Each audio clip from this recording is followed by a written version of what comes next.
Welcome to Mashed In. I'm your host, Sean Ryan, co-host Maddie Lick. G'day. In the studio today we have Tegan Higginbotham and G'day. Paul Verhoeven. Hello.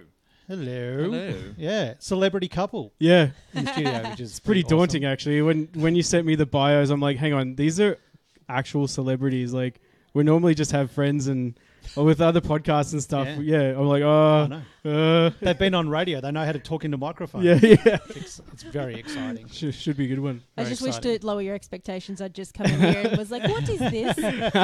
We've never been referred to as a celebrity couple, though. I feel like that means we have to mash our names together, doesn't it? Oh, yeah. So Like, what would that be then? Oh my God! If you mashed your surnames together, it would be an impossible combination. So when we got engaged, because we got engaged in December. Congratulations! Thank you very much. Awesome. People have naturally asked me what I'm doing with my last name, and there is a little bit of me that's considering double barreling just to screw with people, just to be like, it's Higginbotham Verhoeven, deal with it, write it. Oh my God, yeah. We got asked the same thing when my wife and I got engaged and we were going to get married. People would say the same thing, and I'd say, "Oh, we're actually just going to both legally change it to Speed Racer." Because you can do whatever you want. You can do whatever you want. Well, so much so that I'm thinking Francis, Paul is Paul Francis Verhoeven, and the Francis name is very important in their family. I'm thinking I'm just going to become Tegan Francis Marie Higginbotham. Nice. Yeah. But she wants me to take. She wants me to take the. Well, I can't take Marie really because Francis is already. It's a little bit effeminate, just like a tad effeminate. Francis Marie. Marie, but Francis. Apparently, Marius is the male version. And Marius is cool. Like Marius is like it's got a real conquering vibe to it. Yeah. You see, I just think of like dodgy, like vampire romance novels. Yeah. Okay. You know, that's what I associate Marius with. Yeah. No, I like Maris the Conqueror or whatever it is. Yeah. Okay. All right. We'll go to. All right. So you're going to be Paul Marius Francis Verhoeven. Marius, sorry. You dandy. You should be a lord in like the 18 whatevers with like a cane and hello. Oh, like a highwayman who pulls up and stand and deliver, right? So the rough kind of. Oh, sure. That wasn't what I had in mind, but that'll work too. See, the Francis makes me veer to the more feminine option. See, when you say like a celebrity couple or a power, I think power couples. I like power couple. Yeah, but I like the idea that we're some sort of like Megazord, like you'll climb on top of me and we'll form like a slightly larger person, right? Well, I'd like not That's to okay. discuss what I happens did when I climb on top of you. I meant like when the kids try and get into a movie theater, so you crawl on my shoulders. Oh, yeah, no, we can do that. Yeah. Oh, sure. I was thinking like the trench Power Rangers where you all kind of. Yes. Yeah. Yeah. What do they turn into again? Megazord. Yeah. That is what it was. I never got why they didn't just go straight to Megazord and step on the bastard. Like, if you've got a bad guy, because what they did is it was like a brinksmanship. It was like nuclear Cold War brinksmanship. So you have two regular-sized people fighting, and then they go up to the slightly bigger one where they're in the like robot lions or whatever, and then they go up to the uber size. Start with Megazord, crush the bad guy when he's on the toilet, and then that's the episode done. Yeah. Right? Yeah. I know. There's not much logic to some of this. But by that rationale, if we're going with the Cold War rationale, if I was a president in the 80s, I would just nuke my opponent before we had any chance for diplomacy, right? Maybe the Power Rangers are hoping to hold out for sort of like a negotiation stance. Okay, and you just go, you don't want to accelerate straight to the the final option. I don't know. I don't know if that's what they're aiming for because Pink Lycra never screams, I want to talk about it. You know what I mean? But I want to talk about Pink Lycra all the time. I never understood why they didn't just go to the moon and just deal with the threat on the because everything was getting orchestrated from the moon. Sure. There was a base on the moon. Rita Repulsa, I think. Rita Repulsa, and there was a guy as well that kicked her out of the moon. Not Ivan Ooze. That's from the movie, right? Remember the movie in the 90s? I didn't see the movies. I did see the movies. Yeah, it was set at Darling Harbour in Sydney, and there was a pivotal scene in the Power Rangers film where they used the monorail in a desperate attempt to make that piece of shit relevant. Really? Sorry. Yeah. So they actually drove the monorail into Ivan Ooze's face. Like he got it was. I auditioned for that film. You know. Did you? Yeah. No yeah. way. Did you really? They asked me, and I've done a lot of auditions where I've gone, I'm not getting this role. None so more than Pink Ranger. When I was just going there going, this isn't going to happen. We are all wasting each other's time. When I was young, I auditioned for Ocean Girl. Oh, wow. As the, you would have been a beautiful ocean girl. I know. I grew my hair long. There was a character called Froggy who was like the computer kid. Oh, yeah. And that's, I had glasses, so computer kid. Yep. So, but I was very, I don't know, I really was into computers as a kid and I understood computers quite well. Yep. So when I went for the role, I spent the first part of the audition picking apart the script and telling them all the things they'd gotten wrong. Oh, fun. I didn't get the role, clearly. That's so great. But I hope that they took my things into consideration and changed that script up. As a computer kid, how did you feel about Lex in Jurassic Park when she has the boner for Linux? Remember where she actually hacks into the park's mainframe? It's that beautiful 3D interface. Yeah. She's got raptors trying to open doors, and she's like, I'm hacking the main... She doesn't say I'm hacking the mainframe. That's strongly implied. But like, were you watching that just going, nah, it's not how it is? Yeah, all the time. I'm just like, you can't do that. I still stand by the fact, though, that was an excellent move, because you're absolutely right. Back then, nerd guy was always nerd guy. Yeah. With glasses, maybe at a push, Asian nerd guy. Yeah. But the idea that Lex, they I was made, brown. That was like close too. Yeah, right. Whereas the fact that they gave that nerdy role to the girl, I think that was actually quite groundbreaking. Real villain from that film is the nerd guy. So to have like Dennis Nedry as the bad guy, he screws everyone. So to have the antithesis of Dennis Nedry be like a young girl, she's a Christian folk singer now. Really? Yeah. I wish her all the best. Who was it? Who's played that role? I thought it was. I'm thinking of the wrong person. Clearly, would you have known her name? You're thinking Kirsten Dunst, aren't you? Yeah, I was thinking. You've gotten confused with Jumanji. Yeah. Yes. That's what's gone on there. I would argue a far superior film. Oh, really? I loved the premise of Jumanji is bonkers. These two people, and I'm sorry to air this on the show, but these two people go through their lives and go through to adulthood. Yes, so Robin Williams and whatever the woman's name is, right? Yeah. And now, presumably, that carries with it like a lifetime of experiences and urges and desires and all kinds of stuff. Yep. Now, when they get zipped back to their kid bodies, what do they do with that information? They have done things and seen things that only adults have done. You mean at the end? Yeah. They basically get zipped back to pre-puberty, but they've got they were just about to I totally get it. Yeah? It's like, what would you do if you could go back and have this mind in a younger... I think about that all the time. And do you know the first thing, like, let's just say somebody went, right, you're going to go back in 10 minutes, you're going to go back into 13-year-old self, but you will be able to remember every single thing that's going on right now. The thing I would do is I would Google Melbourne Cup winners. I would memorize all those because But did they go back in time, or were they in there?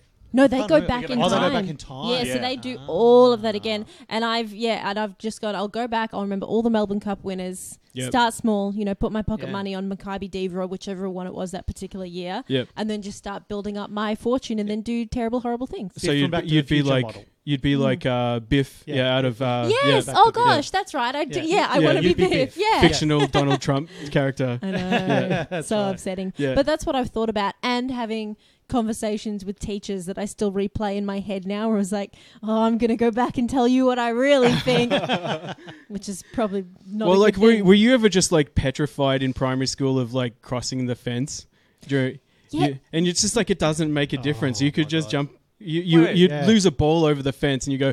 You mean the fence that goes to like the neighbour's house and who lives next or to even the just any fence, or even just any that log fence, that's just a log with like some posts. You're like, you can't cross that. I just had the most bonkers memory. So I went to a Catholic school in a suburb called Narrowena on the Northern Beaches, and I've literally not thought about this since it happened. So at the back of the school where we all hang out, there's this old rickety wooden fence, and on the other side was a long driveway where an elderly Italian gentleman was building a flying machine. I'm not kidding. He had massive propellers. What do you mean building a flying machine? So about I think the start of year 3, he had like 2 like racks and a bunch of like iron bars and some wheels and whatnot. And so he's rigging this thing up that looks like a go-kart. And then it sort of pivots. We get back from school holidays, and he's got this propeller that's probably about 1.5 meters wide and a massive circular like iron rig and big straps and and he was building and now one day just before we went on holidays, he actually he liked to pretend we weren't watching, but I guarantee he knew we were watching.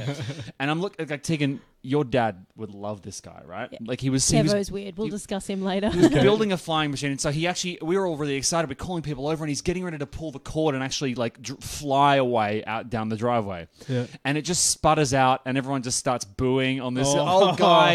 He had the tea towel napkin thing with the knots in the corners on his head, and the Monty Python. Yeah. He looked like that, but we thought for a second he was like Icarus. He was going to like burst through the atmosphere, and it never went anywhere. And I was furious. I'm like, don't like, because TV was not good at this point. You know, like Short Circuit 2 was on reruns. There was nothing entertaining happening in our Short lives. Circuit 2? What is Short Circuit 2? Which is a sequel to Short Circuit 1. Well, clearly. Short Circuit, yeah. Yeah. It's awesome. Is that one of those educational Number TV 5. shows? Johnny Five Stephanie. was still alive. No, it's I think it's like WALL-E, but with more, you know, like yeah. I think I do know that weird.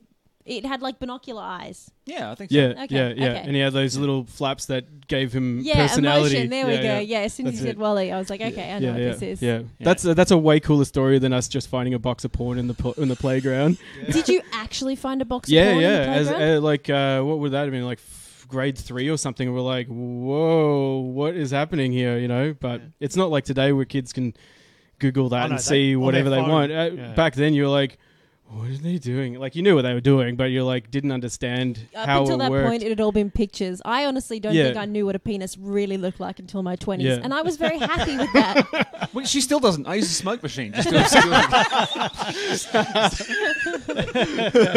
Is there lasers and laser show? Just to baffle you.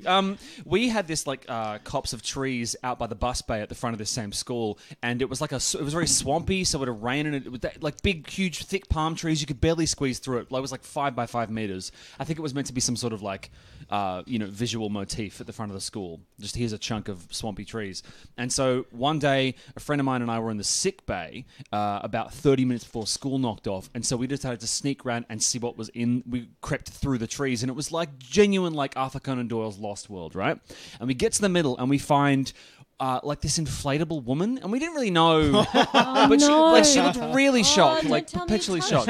Now, so we're in there. We can hear parents and stuff, kind of shocked. we can hear people at the front milling, and so what we do is we decide to drag this woman. We don't know what it is, so we pull her out of the mud, and we kind of got a bit lost. So we came out by accident on the bus bay side, and there's like hundreds of parents and kids who just stop and pivot and watch, and there's these 2 kids covered in mud holding an inflatable woman who'd been punctured, so she was sort of drained of all life, just hanging there like a rag.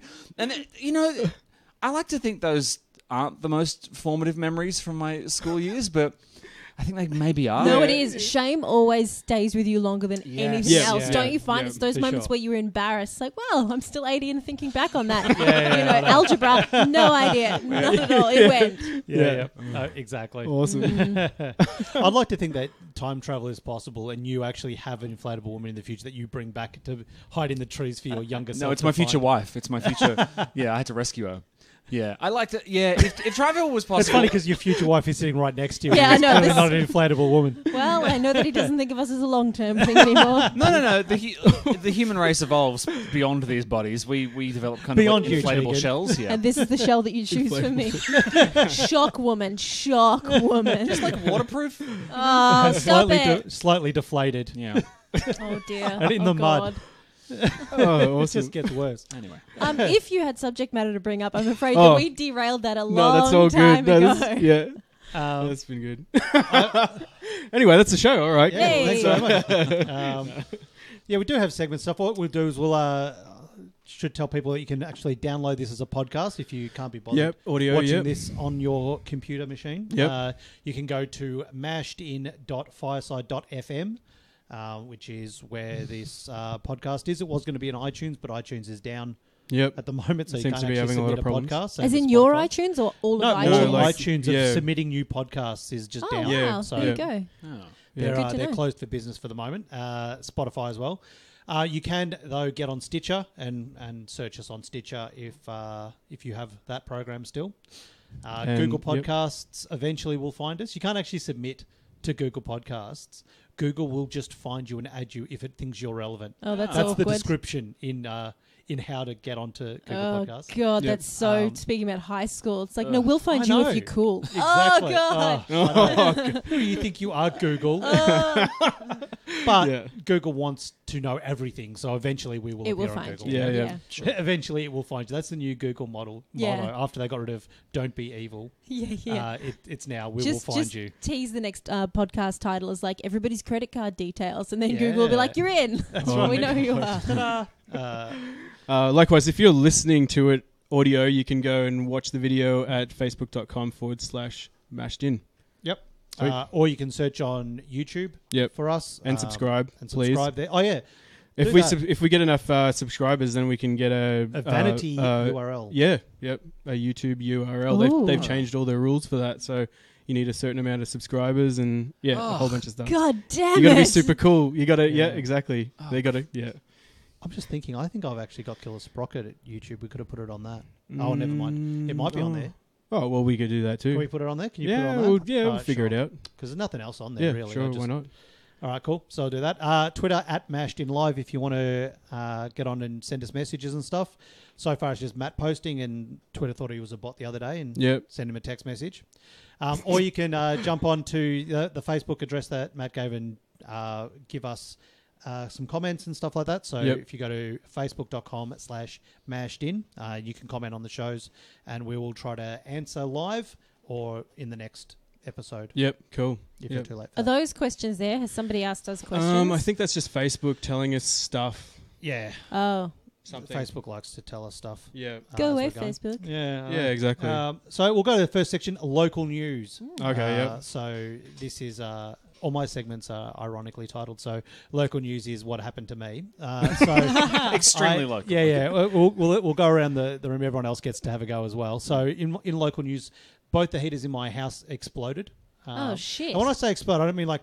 I mean it like shot a fireball into our living room. Well, that's heating in a way. Yeah, and the entire house smelled like smoke. Like very localized aggressive Yeah, heat. luckily the smoke detectors don't work in our rentals, so it didn't set them off. Luckily, But the whole house smelled like barbecue for a while. And not the good barbecue, like the kind of left the hair on the yak kind of barbecue, which was no good. Did you get to the bottom of why that had happened? We called a plumber out and he had a look and said... you called a plumber? Yeah, gas things are plumbers. Oh, right. Yeah, I was like, do you know well, that? this is your problem. Plumbers do gas and roofs. There you go. And he's a plumber as well. Yeah, just Anything to do with roofs, my brain is telling me that I should call a seal. I don't know what to put that in there. Advertising has done that. The word ceiling, maybe. I don't know. Yeah. Roof seal. Is it roof That's seal? That's right. Yeah. That's right. Right. That was the motto, yeah. There we go. So he came out and said the technical term is it's fucked. Good. So someone else is coming out to remove the heaters and hopefully put in new heaters. Yes. Which would be nice. Because you do have a child, and yes, fireballs are fun for adults, but yeah, he's too scared to start the heater because it's shot fireballs quite a few times, and then it stopped for a while, and then it just I thought it had fixed, but it fixed itself. It had just been saving up. Because heaters do that. Well, I didn't know. I thought maybe I just cleaned out all the leaves or whatever by running it. I don't know heaters. Your house kind of sounds like it's turned into what's one of those Mario games where it's like you just yeah. sort of jump over the fireballs occasionally. A turtle comes through. Yeah, exactly. I had a mushroom, got really huge. Yeah. It was awesome.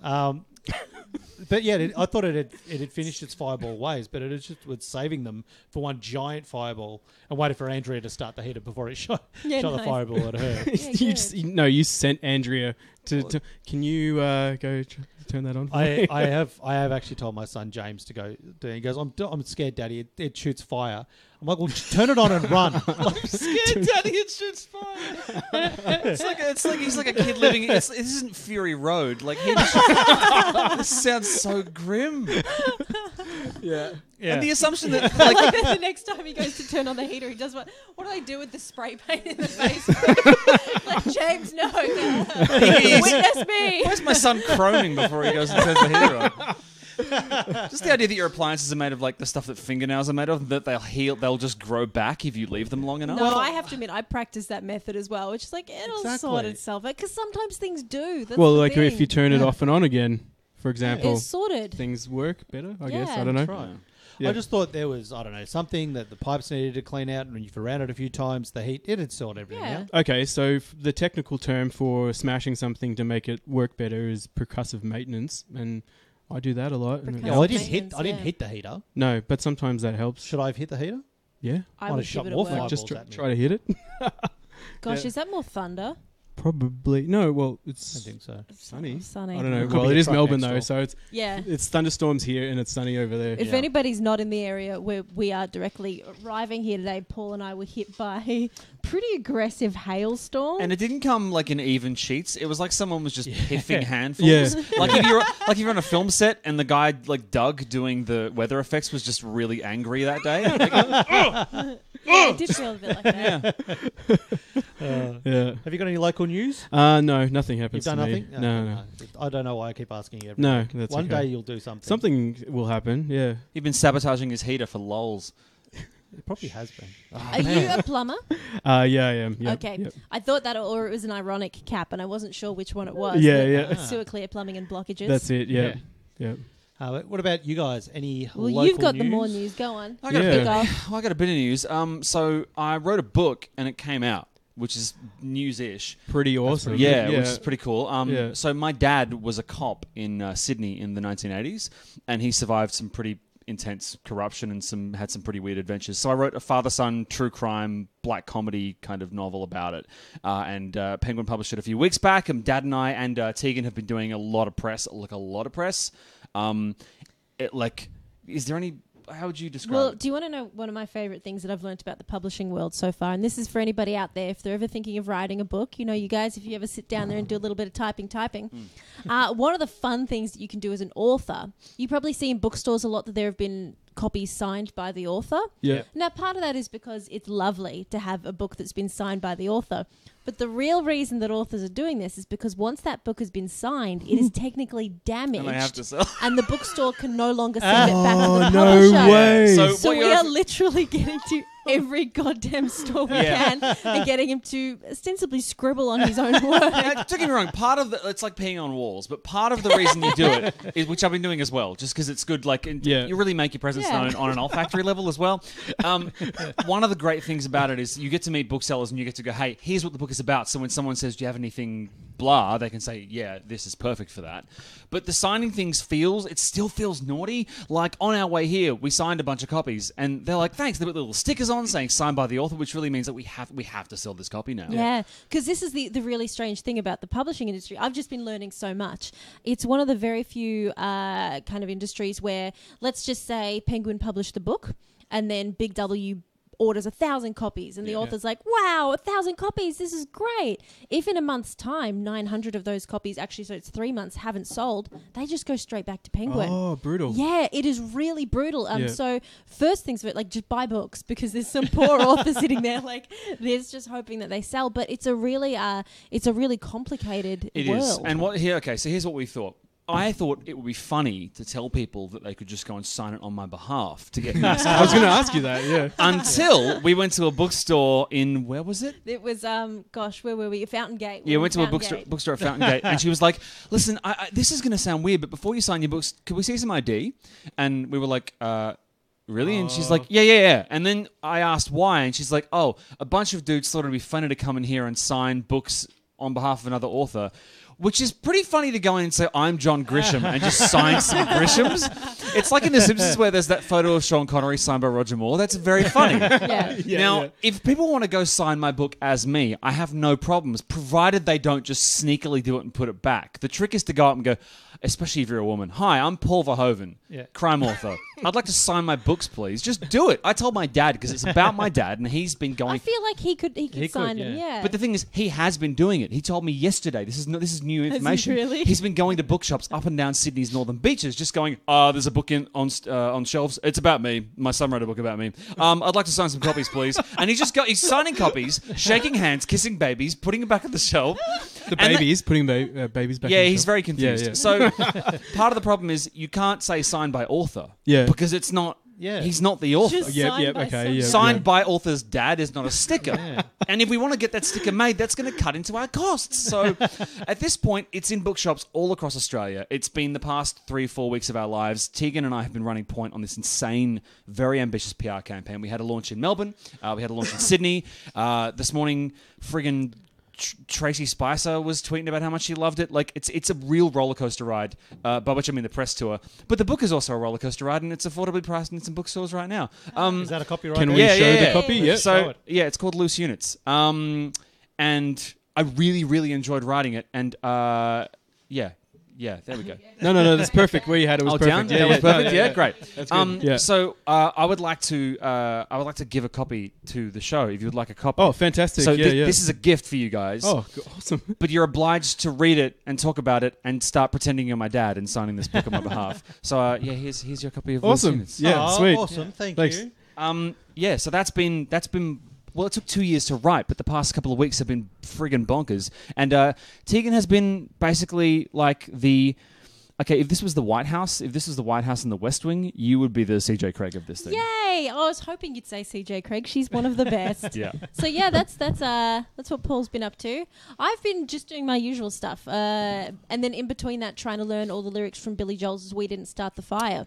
So I'm having a really productive year so far. How far are you through that? I think I'm done. Really? I think I'm done. We're not going to ask you to do it though, yeah? Oh, so or should we? But I won't. No, don't. It's good. Yeah, no. Because I'm pretty sure I know all the words. Would that be a copyright infringement? Yeah, we wouldn't get on Spotify. Would it be? Unless it's parody, but I'm not really parodying it. I'm just showing off that I know all the words. Now, here's the thing. We both know the words. Do we both do it? No, I'm not doing a duet with you. But you're not doing it a cappella. That's creepy no, and I'm weird. not going to do it at all. All right. Have we got a comment? Oh. Yeah. Oh, yeah, okay. Is this from Marcus? Because we were told that Marcus... Do we have a comment? And it is from Marcus, yes. Yay! Oh, it's always from Marcus. What does Marcus say? Oh, we've got a few comments. All Thanks, from Facebook, Marcus. for not showing us. Hi, gang. Hail was brutal. Yes, it was. I thought it was going to damage my truck. Yeah, I actually thought it was. I thought it was going to damage my warehouse. That's how heavy it was. Yeah. Oh, yeah.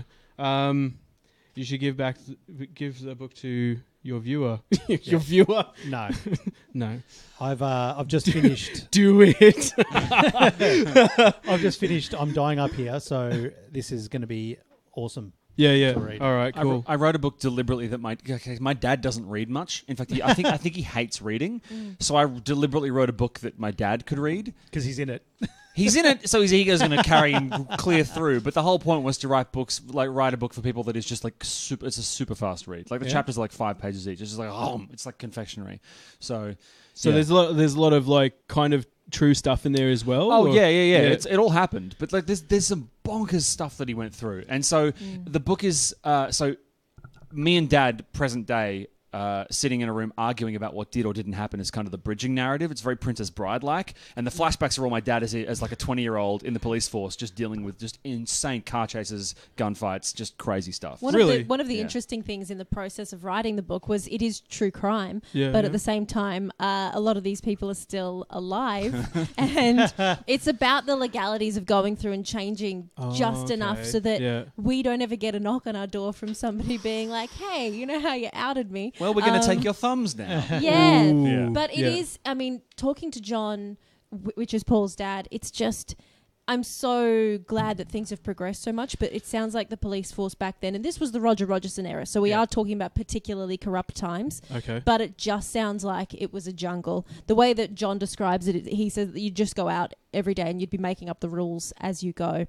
And one thing that's been interesting is Paul didn't let me read the book until it was completely finished. And I've known his dad now for going close to 5 years. Yeah, and he's a really eccentric, fascinating human being. And then I read the book and I was like, oh, this is all so justified now. Because the shit that man has seen. And I say the man, Paul's mum is also a police officer, was a police officer back then. And there's a couple of stories in there that I afterwards went and sat John down and I was like, come on, how much was changed? How much of that is real? He's like, no, that's just what happened. Yeah. And I mean, I'm considering seeing therapy because I broke a nail in primary school. You know what I mean? That just the stuff that messes with me. And it's also, it's made me just think about, not getting too deep, but just how police must just work their job, then stop and expect to be okay. The things that they see, like, and so turn off at night. Like, how do you turn off at night sometimes? This is the thing. It's like doctors and that too. Yeah. Well, Andrea does she sometimes have trouble walking, leaving the work at work? Yeah, I don't know how she does it. She's able to like compartmentalize stuff, but she'd come home and be like, oh, so this happened. And I'd just be like, why are you not in a corner crying? Like, I could not do that at all. Yeah. And she worked, like, I don't know why she wants, I guess, being married to me wasn't a challenge enough that she wanted to go for even worse things. So she worked for Victorian Institute of Forensic Medicine. Wow. So her job was going to crime scenes. And if the person was dead, coroner, not quite dead, Andrea. Oh right? My God. So it's like, and the stuff was just like, it was people who, like a lot of times it was the person who had committed the crime and a victim of a crime. And she's having to see them both and this sort of stuff. And so she'd get a call at like 2-3 in the morning.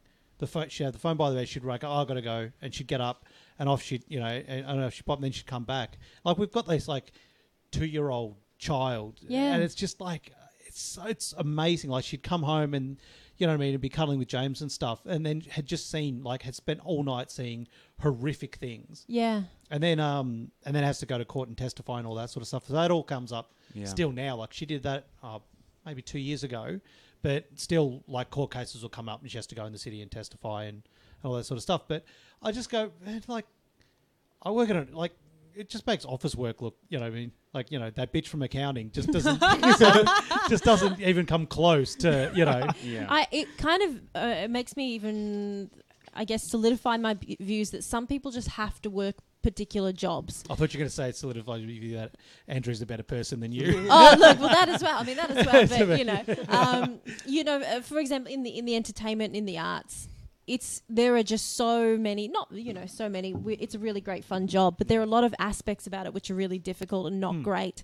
But I believe within myself that this is probably what I have to be doing, and this is just the world that I fit in. Very similar. There would be so many other people who could not handle that job, but Andrea found it, and it found her, and it's amazing.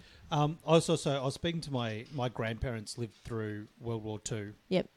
And the stuff that they come up with, just recently they started like popping up with information where I'm like, what? Like they've moved into, my pop's gone into they've both gone into like retirement, like retirement homes. My pop's in a high care one, and my grandma's in just a normal retirement village.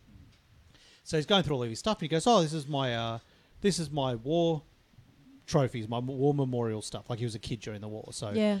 And like it's just bullet shells and stuff. So he was a kid in Sri Lanka, and there was a dogfight happening over the top, and there's just bullet shells just raining into the street. So him and his mates were running around watching these planes dogfight above them, and just like picking up shells and That's like amazing. and putting them in a box and stuff. And then there's like a it's a great story about my grandparents. They had he has this letter, this love letter.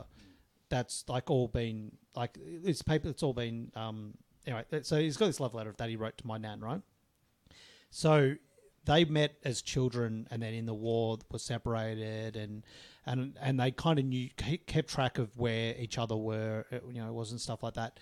So my nana wrote him a love letter from her school, and sent him this letter. So as a kid, he got this love letter from this girl that he'd met and, was separated by war. Yeah. And he held on to this letter. And then when both families moved to Australia and they found each other again and they rekindled. So he's, they were, they'd been married for a while, and he was going through his stuff, and he'd found this letter he'd kept as a child from her. So he gets this love letter and goes to my nana and goes, I don't know if you remember, Peg, but when you were a kid, when we met, and we separated, you wrote me a love letter. I've kept it all these years. And she goes, "Are you serious?" And he goes, "Yeah, I've kept this." And she goes, "That's so embarrassing." And just ripped it up. Oh, no. They threw it at him. And she goes, "I can't believe you're embarrassing me like that." My mom's like, "That's the most romantic gesture. What the hell's wrong with you?" It's like the Notebook. If at the end she tore the Notebook up. I haven't seen the Notebook. So he then grabbed all the pieces out of the bin and reconstructed this love letter, and he's got it kept somewhere secret. Oh my God! And like Doc Brown in Back to the Future. That's what we should call this episode, Back to the Future. Yeah, we should. But so she's trying. She goes, "I wish you'd tell me where the letter is." She goes, "I'm never going to tell you where that letter is." So she's trying to find this letter to destroy it. It must be like a Horcrux or something. I don't know. So strange. Hey, I mean, I know it's a really important point in the book, but can you share the story of how your parents got together? Yeah. It's because it's very similar in just that I didn't believe it for a long time and have seen the proof, and it's absolutely true, and it's so incredible. It's super weird. So my dad was in his late teens, and he'd sort of bottomed out, didn't know what he was going to do with his life, and so he got an apprenticeship as a toolmaker. And after a couple of months, he's hiding in a bathroom cubicle in a factory floor, and he's like hiked his legs up, and he's sitting on the toilet so that no one can see that there's anyone in there. And he's just like, what am I doing with my life? Like, what have I done? I'm bottoming out. I don't know where I'm going. I'm depressed. I'm bummed out. And then this wind whips up, and this newspaper, literal like American Beauty style newspaper clipping just gently coasts into view under the door. and is just sitting in front of him. He looks down, and it's an ad for like, do you want to join the New South Wales Police Force? And on the photo, on the newspaper clipping, is this female officer, and he's like, well, it seems like as good a reason as any to go. You know, like a combination of things. 1, it seems like a good pitch. 2, it seems like fate. And 3, she's kind of hot. So he goes and enrolls at the academy, and then a couple of months deep into his training, he sees this woman running around the track, and it's the woman from the ad. And he's like, that's weird. And then eventually they get rostered on together, and they start working together, and they fall in love. And after 2 weeks of dating, he proposes to her, and then they have me. So this frigging magical newspaper clipping. And now the thing is, I'm sure Tegan thought I was taking a degree of poetic license, but Dad had assured me it was a real thing.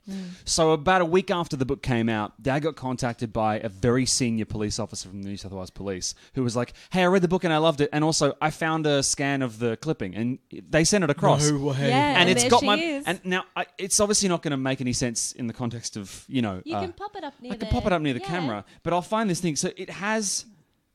Hang on, let me find it. This is what's known as dead air. And I don't want to... No, that's okay. Fine. See, what's going to happen with our generation now is, I found that Instagram post that you... Snapchat. Yeah. Remember that time you sent me a picture of your dick? I kept it all this time. Had it printed and framed. Through 100 different phones. I've got it saved on You've mine. got it? I'll You've find got it it? for you. It's so intense. It's like time travel. Oh, here it is. Okay, great. So, it's the ad is for $328 a week plus 6 weeks annual leave, 17.5% holiday loading. Is that good? I don't know. Really? Liberal sickness benefits. What, the 70s? 80s? It's the... 80s, early 80s. like 1980, 81. Overtime and penalty rates. And then in the corner of this thing is my... Hang on. Where's the... You gotta move it right up in there. Right up in there. Yeah, you can see it. Yeah. So it's Down a little bit. Down. Yep. There we go. Yeah, so that's my mum. Oh, no way. Yeah, so my mum was like 20 years old. So, yeah, that's my mum. Your family, though, I should also point out, quick proposal people. Yeah. So his dad proposed within 2 weeks. Your brother, how long was that again for him to propose to his now wife, Pla? Couple of weeks. Couple of weeks. So when we'd been going out a couple of weeks and he told me that he loved me and I was like, slow the fuck down. Pump the brakes. He was probably like, what is going on? Well, see, it's not in my... I just get impatient. Okay, so I think everyone in my family, short of my mum, who is amazing, just has the most aggressive magical ADD, just like chasing shiny things. Right now, what I've said to Tegan is she's like the one thing in my life that I can never get distracted from. So the fact that I waited 4 years. 4 years. Yeah. It was 4 years in December, and then we were over in I almost said Italy. It's a Roman ancient Bath. Roman town called Bath, which is just outside London by 3 or 4 hours, and we were on a bus tour, which I know is not sexy or romantic, but in my defense, it's a long story. I'd wanted to propose to you before this, but I needed to ask your dad for permission. And in a kind of comedy of errors style way, every time I got your dad alone, your mum popped in and was like, hello, can I make you What you should do is to set up the story really properly. Sure. My dad had never been overseas before. My mum was born in the UK, moved out here when she was 12, had never really travelled per se. So they'd never been on a trip. And last year I had this one job that paid like stupid quick money. She killed a guy. I killed a guy, they put money in my account, no questions asked, and I was like, sweet.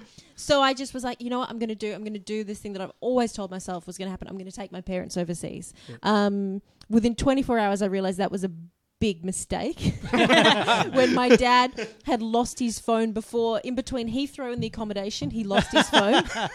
And then the next morning I've woken up, and you know when you're all jet lagged and stuff like that, we got up at something like 5 and forced ourselves to stay in bed until at least 6 a.m. I've walked down to the house I was staying in. We were staying in Notting Hill with my parents, and my mum's sitting in the kitchen window kind of looking very unhappy. I'm like, hey mum, where's dad? And she's gone, he's gone for a walk. I was like, okay, it's 6 a.m. in London. Did he take your phone? No. Does he know what address we're at? No.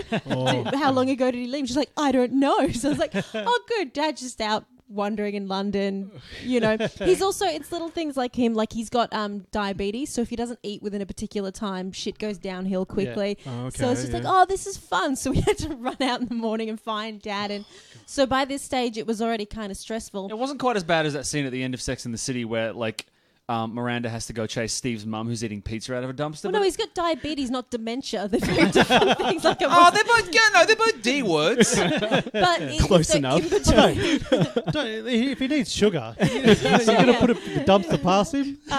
So in between all this, in the week that transpired over Christmas, Paul was trying to find moments to find my dad and have this conversation. I had a list of locations that I knew we'd be at, iconic, important locations. So I had windows before each of those visits where I could ask him. Now, I didn't want everyone to know because I love family, but family sometimes get excited and gossip, and then everyone knows, and then before you know it, you ask a thing and there's a look, and it's like, wait, and someone will stuff it up. The stakes are too high to tell too many people. I didn't tell my mum or my sister. I told my dad because he's an antique dealer now, and he was helping me with the ring. If I told your dad, it needs to be almost immediately before the event, or he might spill his guts by mistake. Yeah. Like, I love the guy, but like that might have happened. Even a 5% chance was too much to risk. So, short window before each of these iconic trips, we were going to the Harry Potter tour at Warner Brothers Studios. Good. Would have been so great to propose outside Hogwarts, like in the actual Diagon Alley. But every single time I went to talk to the guy, your mum, who's got this Mancunian accent and is about 3.5 feet tall at a stretch, she just totter in and ruin it. Now, I told her this later and she thought it was the funniest thing in the world, but it was just like an old school comedy of errors, right? Yeah. So the day before this trip where we're going on this long bus tour, we're stopping at Stonehenge, we're stopping at Windsor Castle, and you're a big fan of the Royals, so that would have been super romantic. But at the end, in this fog-laden valley, is Bath, which is this ancient, beautiful, like ridiculously picturesque village. And your dad, again, just got kind of like maritally cock-blocked by your mum, so I couldn't ask him then. So I realized, you know what? I'm sick of waiting. It's important. I'm just going to text him. So I text him, and he sends me a long thing going, I wish you'd asked me in person. I'm like, yeah, dickhead, if you'd been free, I would have done it. So every stop of this trip is one. So we're on a bus. What I didn't realize is that when you're in a bus full of other people, you are reliant on other people not sucking. And people suck. So every single stop, our beautiful Chilean tour guide with this beard as long as his legs is just like, if everybody could please not bring hot drinks onto the bus, you need to stop. That's actually quite a good impression. No, that's actually what he sounded please like. Please do not, you inconvenience people. Do not, the food is smells and it is very bad.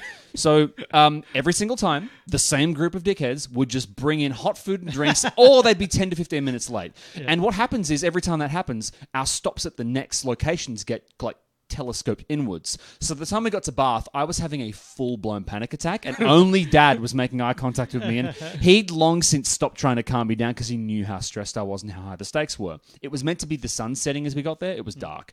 And we get in, and we go through the baths, and one of the tour guides cuts his hand open really badly, and everything's... Oh, but then was just trying to move on as if nothing was going wrong. So don't worry about me, it's fine, it's fine. Bleeding, and I was like, hey, buddy, you might want to go and deal with that. And then one of the tourists, I don't know if you remember this, is like, why don't you try washing your hands in the bath? They say they've got healing properties. I'm like, yeah, there's sulfur in there, bro. Like, you're going to burn your hands. Oh, God. So we get out, and my sister, who I love dearly, is like, let's all go for some food. And I'm like, Anne, it's important that I go. And she's like, let's go. And everyone's like, Paul, stop being such a stick in the mud. And I'm like, there's a big vein in my head just pulsing at this point because I'm like, I can see the window of opportunity closing.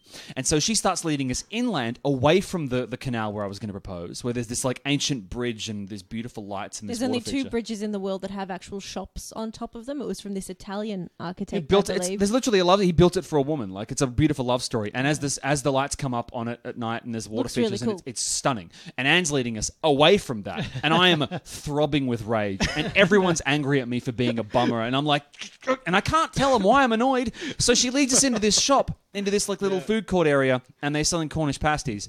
And the Cornish pasties in this shop were so goddamn good, we are seriously considering having Cornish pasties at the wedding. Like, it was so good. And I'm eating, and I calm down a bit. I grab Tegan by the hand. I run her through traffic, almost killing her in the process, at least twice. And then down this stairwell, and the view is insane. And then I proposed to you, and I waited 4 years, which is so the opposite of what my parents did. But you make it sound like then the proposal went well. Not to say it didn't. No, what happened was... So... even I knew that we were running out of time in Bath, and as soon as I've come around this corner, because mind you, one of the things with me is as soon as you give me food, I'm happy. Yeah. So I was in this beautiful place. I was away on holiday. Somebody just gave me the best Cornish pasty I've had in my life, and I was like, "This is great." Meanwhile, dickhead here is like, "Come on, God, why? Run through traffic." So we run to this place, and as soon as I've gone down this winding flight of stairs and I've seen him standing there with his hand in his pocket, I've gone, oh, okay, that's what's happening. So I've gotten very emotional very, very quickly. But I've also in the back of my head gone, oh, we need to be back on a bus in like 15 minutes on a bus tour. Just quickly, it would have been 45 if people hadn't been dicking. But it was because we're running out of time. So that was playing in the back of my head. So Paul started his spiel and I've just gone, I need more time. Hey, don't call it a spiel. I'm not a salesman. Okay, he started his romantic proposal. But I've in my head just gone, no. So I said to him, no, I need more time. He's assumed that I meant the relationship. So he thinks that I'm already saying no. And you tried to get down on one knee, and I felt weird about that because of the symbolism. So I've lifted you back up off the ground. Like it was two dickheads trying to just butting heads. We got there in the end. I need more time, and you're lifting him off the ground. I could see how you confused that. None of this is his fault at all. But we did get there, and I cried then for the rest of this bus tour back to London. Because the bus tour back, it was a long bus ride full of people we now hated because of the way they'd ruined the day. Now, Tegan's inconsolable. Everyone's trying to sleep, so we can't talk above a certain level. And then we get back to London, and the next day was amazing. Like it was the chemicals of just the backwash of just like emotional release was beautiful. It was really, really great day. We went to the V&A and wandered around, had a great time. Yeah. And I got really sick the next day. Yes, because the next day was New Year's Eve and you were in bed by 10. I was delirious. Yeah. But then, like my parents waited, my dad waited 2 weeks. I waited 4 years. Wow. So I think my restraint can compensate for a lot of the, happenings. No, it was good. It was good. But I had a great proposal prepared as well when I was going to get married. So I went to Apollo Bay, and it was just on the coast. So there was, the ocean on one side and the mountain range on the other, in this small little cabin, absolutely perfect, right? And I said, Andrew, it's been together a long time, and she goes, you better not be trying to propose to me. And I said, what do you mean? And she goes, you better not be proposing. I'm like, why? She goes, I never want to be proposed to. I said, well, how do you expect to ever get married then? And she goes, when the time's right, we'll just know. It just happens. We'll just plan it. We'll just turn up to a wedding. We'll grab a notebook out. Let's plan a wedding. And she goes, okay then. So we started writing a guest list, and then we're driving home, and we're like, well, since we're getting married, we should decide on a date. And we're like, all right, how about the 23rd of April at 1:00? Because then that's 1, 2, 3, 4. In the year was 2005. 1, 2, 3, 4, 5. Then we'll never forget the thing. Yeah, sure, we'll do that. So we're driving home from Apollo Bay. We're like, well, let's go look at a wedding venue. So we pulled into this wedding venue, and we're like, what's the if we're getting married, what's the we're thinking in April. Yeah. And they look like the only day we've got in April is the 23rd. And we're like, done. I'm like, well, it seems like the universe is telling us we should get married. So like, yeah, I'll put a deposit on that. And then we're like, should we tell our family that we're getting married? So that's how the whole wedding thing. That's amazing. But then she outdoes that when we're having our child. Mm. She goes, we get this, we get a pregnancy test, and she goes, and she's in the bathroom. She goes, I need something from the kitchen downstairs. Can you go grab a glass of water or something? I'm like, yeah, all right. So I go downstairs, right? She's already peed on stick. I come back up with a glass of water, and she goes, I think this thing's broken. I'm like, are you telling me that we're pregnant? She's like, yeah, but I think it might be broken. I'm like, you're supposed to wait. She loves a moment. She hates that anticipation of something. She just wants to amazing. It comes from a family. Like one year I was buying her a laptop for her birthday, right? A week before her birthday, she's talking to her dad, and her dad's like, all right, we'll see you later, and we'll see you next weekend for your birthday, and it'll be good. We get to see your new laptop. And Andrew goes, what? New laptop. And he goes, oh, nothing. Never mind. Oh, jeez. I was like, families. I didn't even get to propose. But my wife's dad, Levi, got it in his head that I was going to. And then over breakfast, he goes, I hear you've got something to ask me in front of everyone. I go, oh, my God. I guess. And that was it. That was the moment. It. Yeah. And then after that, we started planning a wedding, and I was just like, "Oh my God, parents!" Families. Yeah. It was pretty. It's pretty brutal. Yeah. That's The whole family, everybody stopped and just looks. Oh. And was your wife happy with that moment? No. Oh, Jesus. Yeah. Whereas on the other hand, for my mum's birthday, so when we went on their first time overseas trip, I took them to London and Paris because both of those cities I've been to a few times before, and I was like, I can control the elements in these cities. I know left from right here. So when we went to Paris with my parents and Paul, it was my mum's 55th birthday. I think so, yeah. Well, I shouldn't have said that out loud. Anyway. And so I'd planned, she loves Jules Verne's Journey to the Center of the Earth. So I'd planned this whole day that was kind of like a tour of Paris that tied into that.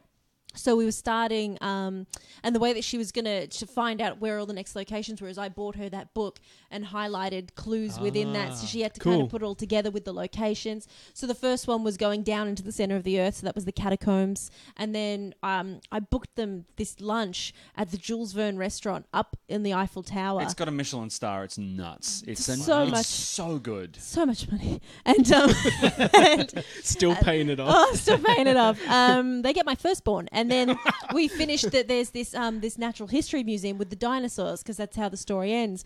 And I think we got to the end of the day and Mum was like, oh, it was all lovely. And I was like, so what did you think of it? And she was like, oh, I didn't quite get it. I was like, it was in the book. And we were all part of the book. So for my mum, on the other hand, Dad spoils everything. Mum, you could literally throw like clues at her. Well, she's not. She's a big fan of the movie. I don't think she knows who Jules Verne is. She'd never read the book, and she sort of wandered around all day, gently cross-eyed, just really happy, delighted, having a lovely time, but just no goddamn idea what you'd done. Even the fact that, of coincidence of all coincidences, I knew that this was getting planned. Actually, everybody in the family did. Dad knew, you knew what was happening. Yeah. The accommodation that we were staying on top of was on top of the Jules Verne bookshop.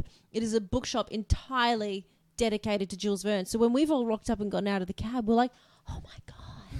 Look at the coincidence. This is unbelievable. She's going to love this.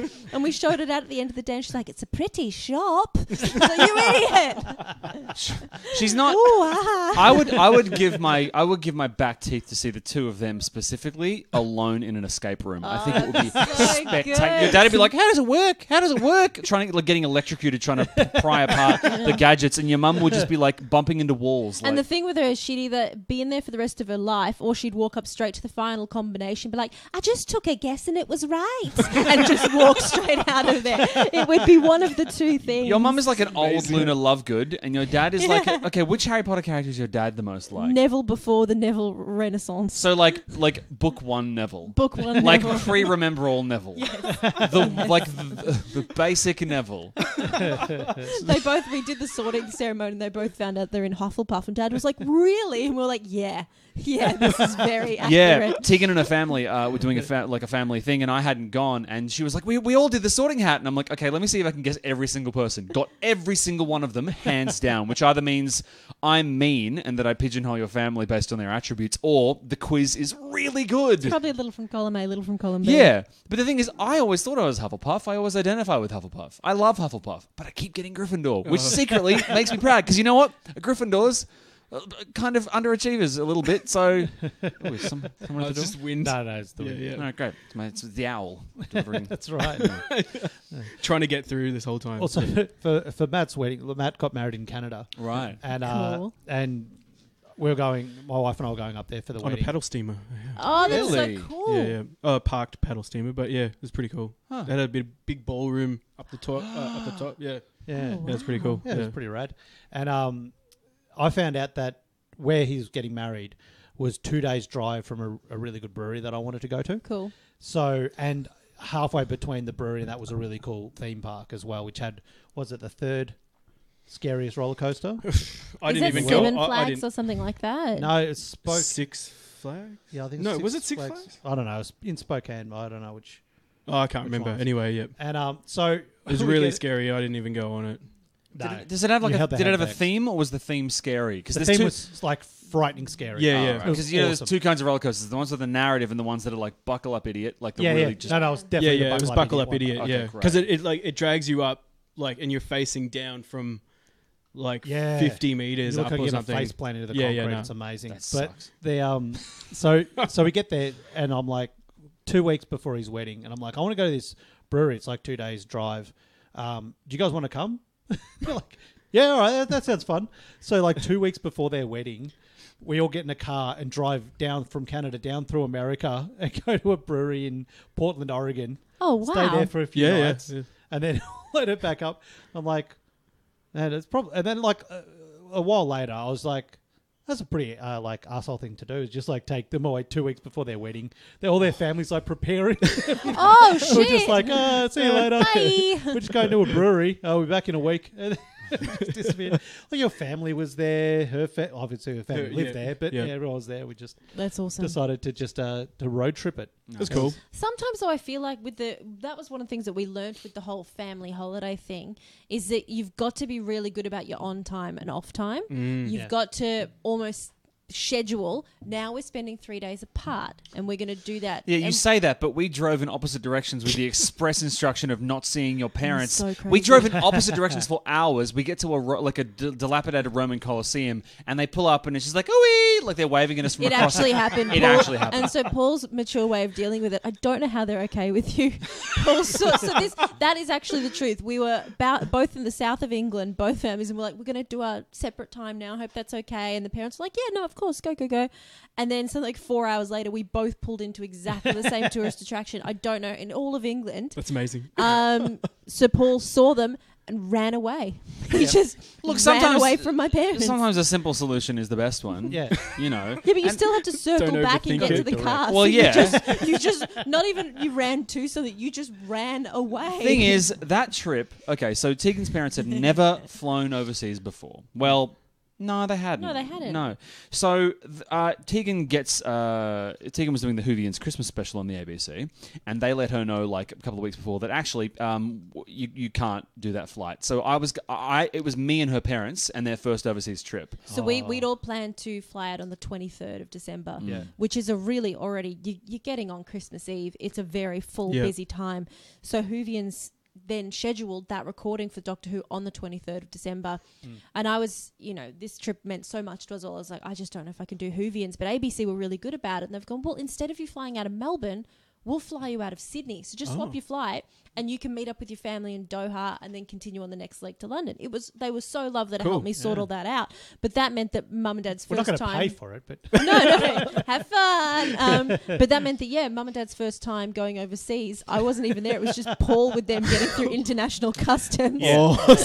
So whenever Tegan's like, you ran away from them, I'm like, yeah, but I was on a plane with them. And to be fair, we bonded. Like, I went from like, liking my in-laws to adoring my weird new travel buddies. Like, we've been through some stuff. And then doing the cherry on the cake. No, I hate this. We rock up at Doha, and it's nobody does international flying. No, you know what? very well. I'll do this bit. We rock up at Doha, and we look like we've been through the bombing of Dresden. Like, we are bedraggled beyond belief. We're staggering towards this big monument in the middle, this big weird teddy bear statue we'd agreed to meet Tegan at, and she looks really fresh. Really fresh. And she's sort of beaming at us. She's like, none of that weird red eye stuff. You just look really happy. I'm excited to see you. And so we get back. We're just making small talk, and you seem kind of odd, like you're holding something back. We get to the actual gate, and we start talking about what we ate on the flight, for our first leg. And I'm like, military rations, whatever. We're all rattling through. And Tegan's like, I think I had this thing for my second course. And I'm like, no. What it was is we're discussing the breakfast, and I said I had the blueberry pancakes. Yeah. And Paul's going, what? You got blueberry pancakes? And I was like, yes. You can't hate anybody more than if you've been on a flight and somebody's got bumped. I got bumped, and it was the best moment of my life, and I was so happy. I've never been happier ever. And guess what? I've thought about it. You still have the pajamas, you piece of... Yeah. So I rocked up, and I think what did it is that because I just shot Whovians, so I had a full face of makeup. I looked TV schmick. Yeah. And I also got to the airport really late. So I've just rocked up, and I was clearly a bit frazzled. I've been on the telly, I'm sorry. Clearly, I've been on the and then I offered to pay for an upgrade if there was one available. And I think just that little thing there. So I immediately got put onto this fast queue. Do you know they don't even have to wait in the lines with everybody else? It's like heaven. It's like there's another door that appears in the side of the wall. But I've never had a happier moment than when I was sitting there in the beautiful chair where they make up a bed and somebody was like, "Would you like more champagne?" I was like, "Yes." And but then, because I only got upgraded for that leg, then getting bumped down to normal class for the rest of the trip. That sounds really hard. No, it was, because then I was back with you the cattle. Yeah.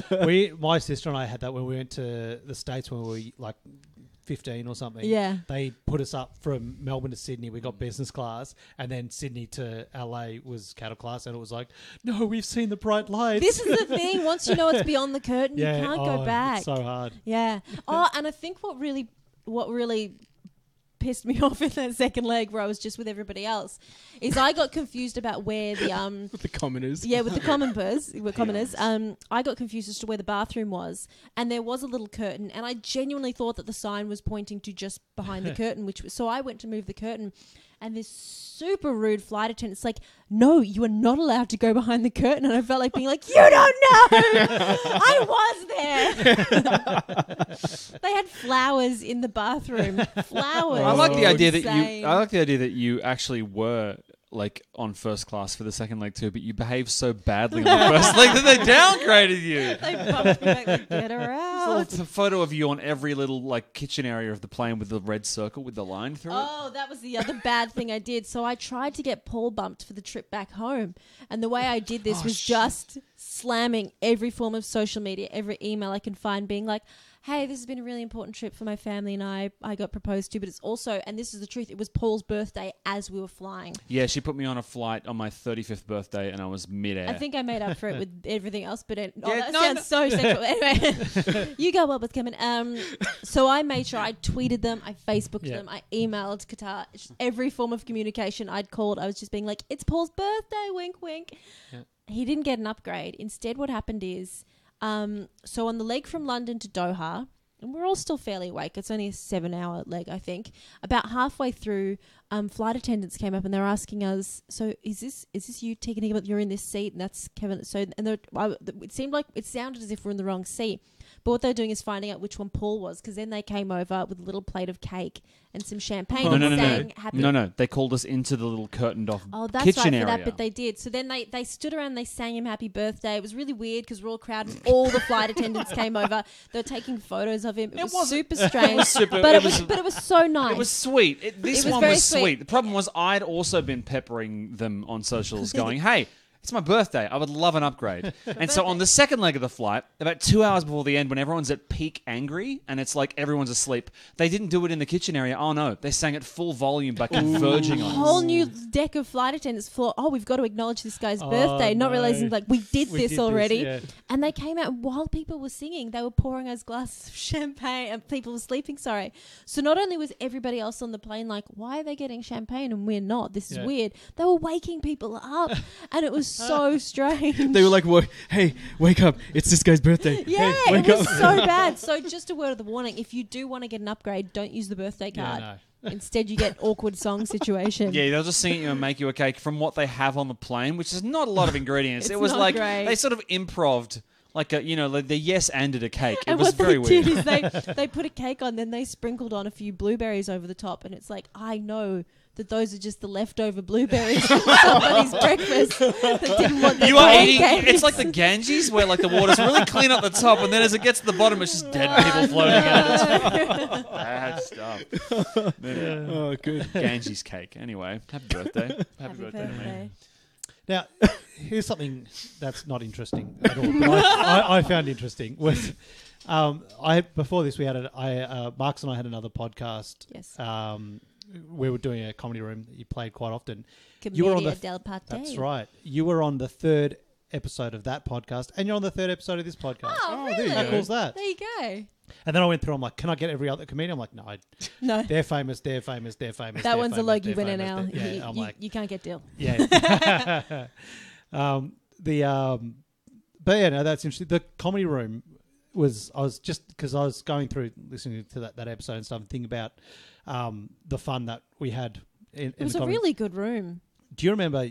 I ran this room with another gentleman, Marcus, who likes to comment and and get on. Won't get on the podcast, but we'll heckle us from Facebook. And so Marcus was the tech and I was the talent, you know. Nice. So one time though, and I don't know if you remember this, Marcus took the night off and I had to do both be talent and actually run the tech stuff. Okay. And I'm like, and I just like, I'm trying to do things like, what does Marcus do? He plays music. All right, I'll play music and then stuff. And people coming in and it just doesn't have the vibe that it normally had. And I just couldn't figure out what was going on. And I'm like, and I just remember sitting there going, man, this just fucking, everyone just seems so bummed out. It doesn't, I don't know what's going on. And I'm talking to Tegan. I'm like, I don't know. I don't know what the hell's going on. I don't know if I'm stressed or whatever. Tegan just very, very politely goes, like, maybe you don't want to play like Radiohead at a comedy night? And I'm like, oh shit. It's just bringing people down. Really, it was the equivalent to once before a gig. What's that Johnny Cash song, Hurt? Oh no! Yeah, right. I never did that. That would have been horrible. That I've had at another gig, and it was. I remember it was Daniel Moore, who was a comedian in Melbourne, a little while back. I think he still does a lot of writing, and he put that song on. And we were like, mate, no, no. I do remember that happening. And I was like, I don't have anything better on my iPod. Marcus has got the iPod. It's got all the Peppy. Yeah, I know. Yeah. So I'm like. I'll just stop. Is silence better than this? I don't know. Is silence better than fake plastic trees is such a great question. But I also remember you guys were the very first room to ever give me an MCing gig. So I was so nervous in the lead up to this gig and was just going through all the rules of what you meant to do as an MC. and I one of the reasons I never thought it was a great stand-up is I never got to that point where I was comfortable on stage. You know, see people and they're just hanging out on stage and they're just telling you their stories. It's all fine. I was never like that. I'm always like, don't fuck it up. No. It's the Wolverine thing. The claws hurt every time, Tegan. Yeah. Well, that's certainly how it felt. I like that. So this time I was just trying to get through all the MCing and do a good job, you know, remind people to turn their mobile phones off, all that sort of stuff. And your room was down an alleyway in St Kilda. Yep. Fabulous alleyway, but an alleyway nonetheless. Yes. And a lovely lady an alleyway that's off a very notorious street in St Kilda. Yes, a lovely lady who I think was she was a working woman. She was. Jezebel, Lady of the Night. She was a Lady of the Night, yes. And I'm sure a wonderful one at that. But she came in off the street and started heckling me and dancing beside the stage.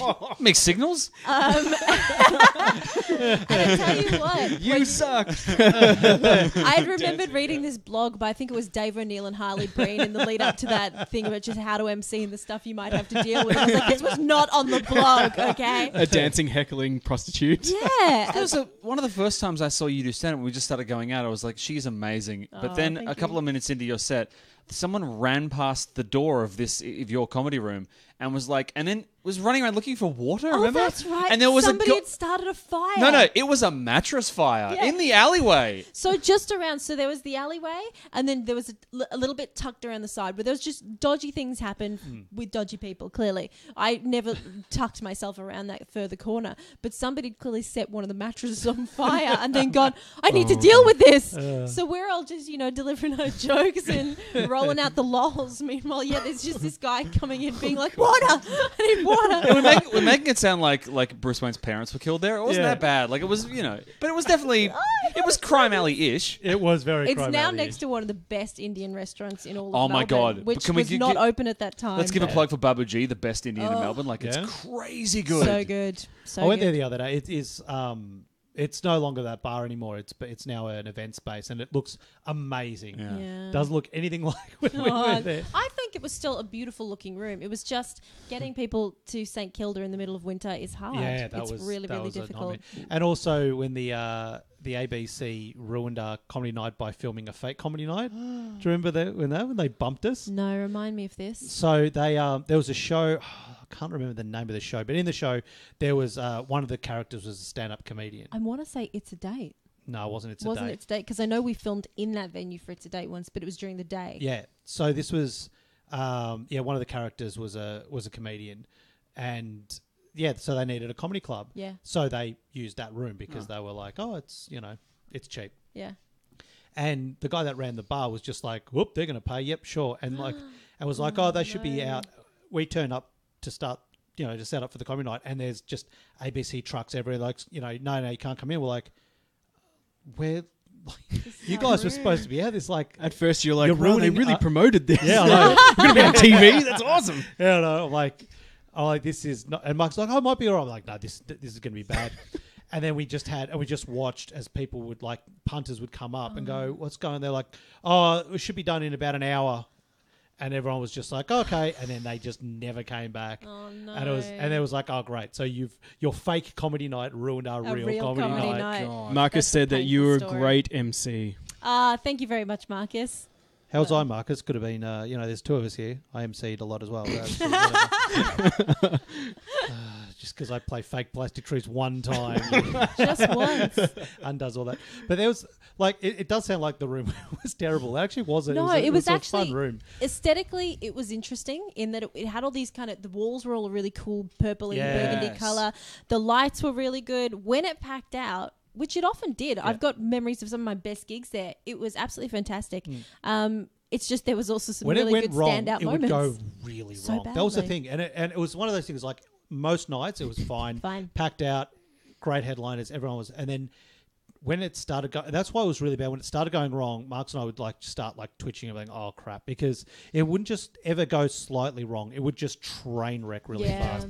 We had one a really amazing headliner was performing, and this guy just sat front row and just started heckling, really, really aggressively heckling, and the headliner was like, mate, sort of put him down, and this person has got an acid tongue, is able to just normally just cut someone off at the knees and that's it. This guy just could not take a hint. So people were laughing. The guy thinks he's getting the laughs. So he just kept going, and I think he kind of thought, oh, maybe I'm helping, and then it came to a head where the comedian was like, look, mate, you've paid nothing to be here.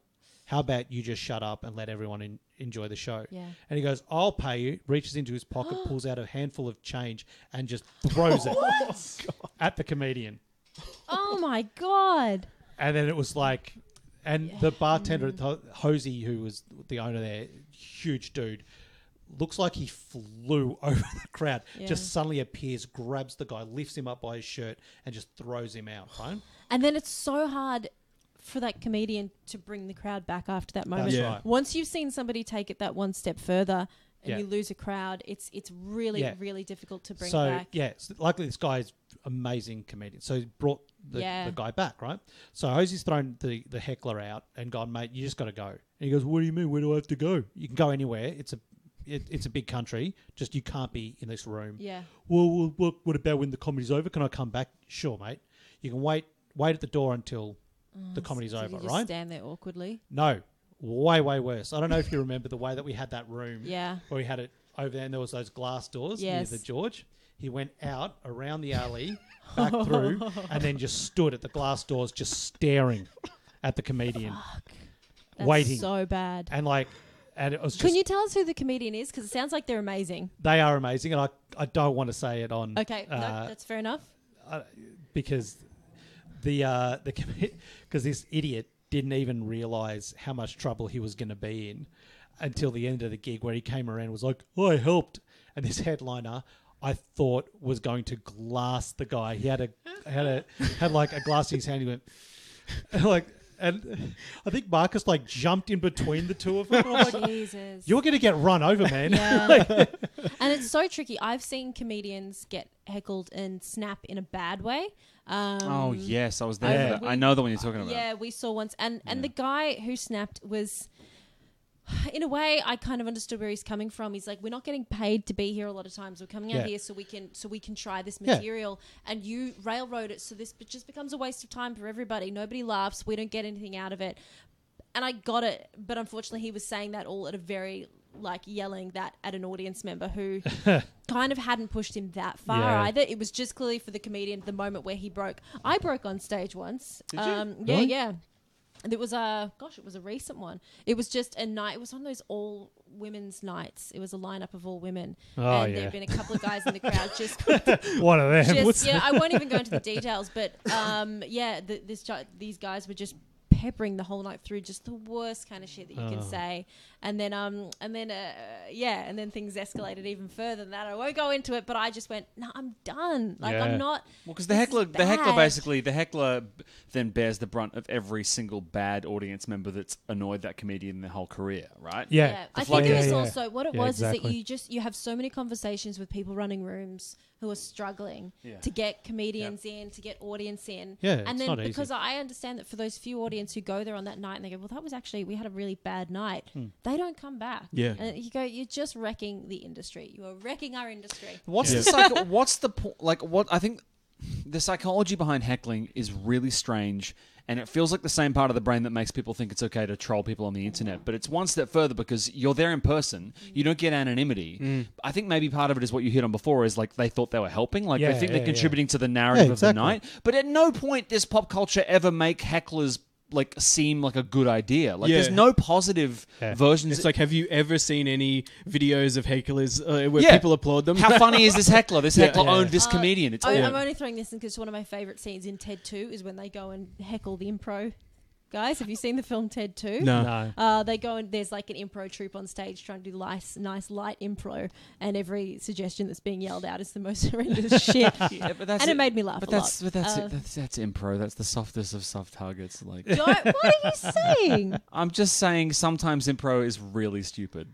Sometimes it's stupid. Sometimes when it's good, oh my God, it's an art form. Yeah. When it's a cliche, as it is in Ted 2, it's hilarious. But improv has that weird thing where it actually asks for the input of the audience. It fosters an environment of back and forth. Stand-up is like, the ultimate heckle is like, dickhead, they paid money to watch me, not you, right? Like, it's a closed circuit. It's like, what you're not at home. So it's so strange. So especially in your room, which was beautiful and intimate, you could see the faces of every single audience member.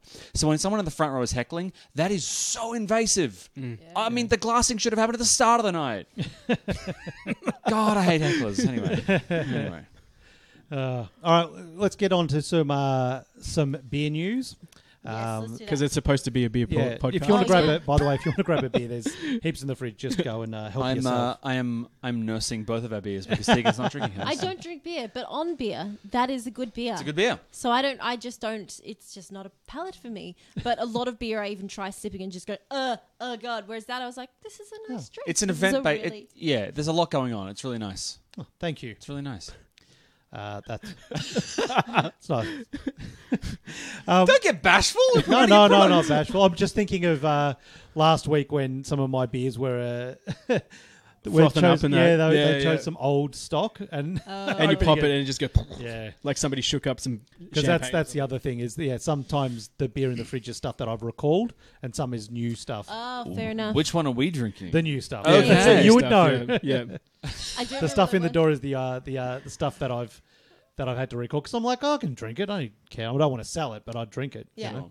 Okay. It's like beer Russian roulette when you shake up that one and. Well, you should never shake up the beer and. Well, that's what the problem was. Were you serving them shaking up beer? I was secretly shaking them up. You shake a bullet, you'll ruin that bullet. So this segment is buying beer. So the last week we actually spoke about a brewery that might have sold. Yep. And Luke was on. He wouldn't say which one it was. Yep. Then he did his podcast straight after and announced which brewery it was. He just didn't want us to get his knowledge. Boo. I know. So it's all good. So the brewery was Mornington Peninsula Brewery has sold. Yep. So it got sold to Tribe Breweries, which is Brewpack or Stockade Brewing, if you know any of those beers.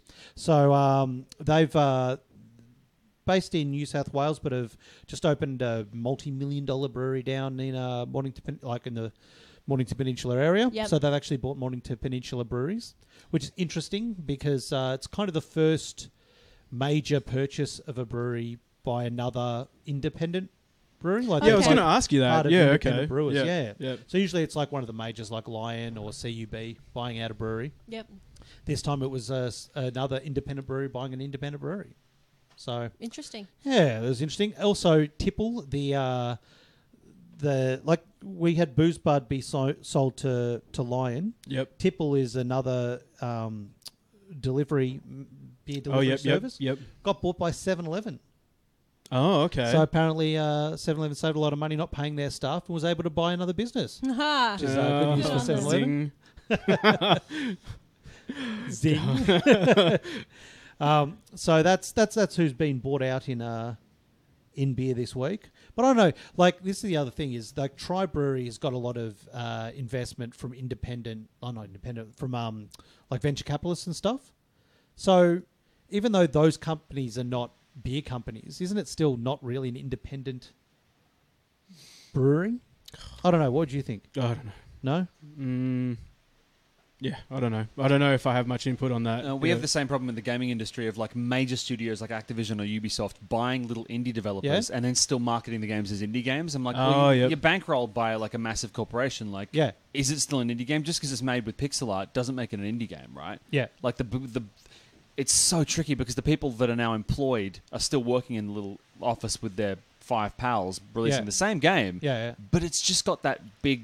It's just got the push of like a multinational behind it. Yeah. So it's really tricky. So do you reckon they get a lot of input? You know, they have to abide by A, B, and C? Or do you reckon they're left contract up? to contract. Yeah? You know, sometimes I think they just go keep doing what you're doing and we'll help with distribution. It depends on the advertising. devs. Yeah. So other times it would be like, well, you know, we've bought this so creatively, we want to have final say. Yeah. I think it would go from game to game. It depends. Yeah, so Gearbox recently bought... sorry to take this into a different direction. No. Gearbox, who make the games, the Borderlands games and a bunch of other great titles, they bought a little studio out of England who are making this terrific game called We Happy Few, which is basically like the TV show The Prisoner meets Bioshock. And it's in England, and it's just this trippy 60s homage, and it's been early access like hell for years and years and years. Yeah. And Gearbox buys it, and suddenly critics are saying, we've played like a version of Gearbox's version, it's totally different. Now, I've talked to some of the devs, and they're like, actually, it's not. We just didn't have the money to pay the voice artists to do all the stuff. Oh. All they did was bankroll it. Like, everything, like, they've just given us the money to have the vision. Yeah. Whereas I guarantee you there's other studios where they're like, no. Everything gets vetted by us now. We want different assets. We want it to, like, you can't say that because it contradicts one of our sponsors or shareholders. Right. So I think a smart studio will just buy up, like, cult indie studios and let them do whatever they want. Devolver Digital does that a lot. They buy up little baby studios and just go, we're just going to put our brand on it. So, you know, as far as like, say, beer lovers and that, they'll gravitate towards smaller breweries to drink and everything. Do you reckon that there are people out there that gravitate towards the smaller indie games? Like, Sorry, I just don't. Yeah. No, totally. So like, No Man's Sky, which was released by Sean Murray and a bunch of other dudes. That looks awesome. It's amazing. But that game was basically like 3 or 4 dudes in England, in rural England, making this game for years and years and years. It gets a crap load of financial backing, and that pushed them too far. So it actually made them overextend their reach. What they should have done was basically pitch it as like a weird, cute indie game, and it would have exceeded expectations. But because of the big budget of the studio backers, suddenly it's there on the Colbert Report. Suddenly they're in the New Yorker. Yeah. Oh. So like the expectations exceeded what they were capable of doing, and as a result, he's been getting death threats for a year and a half because they just didn't deliver what they promised they delivered, and they only made those promises because they were pushed by the bankroll people to basically go, hey, can you tell us what your ultimate iteration of this finished product is? I've heard about this happening in small business a lot, where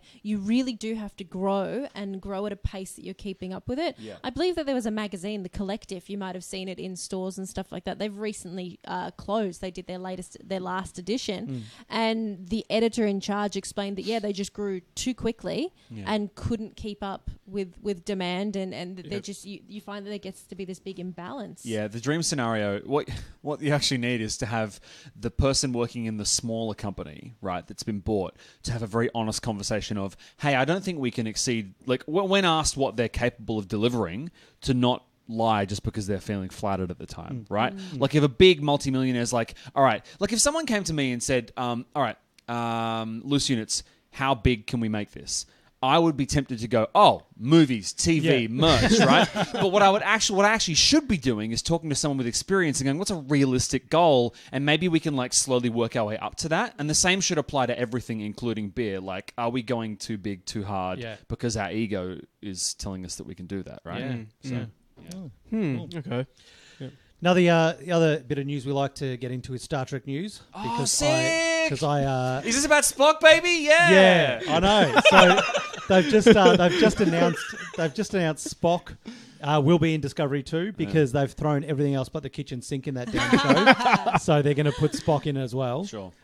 In the preview, in the trailer, they talk about Spock and they pretty much say, "Oh, Spock's on holiday. We don't know. We don't know if he's coming. We don't know what's going on. He's taken leave."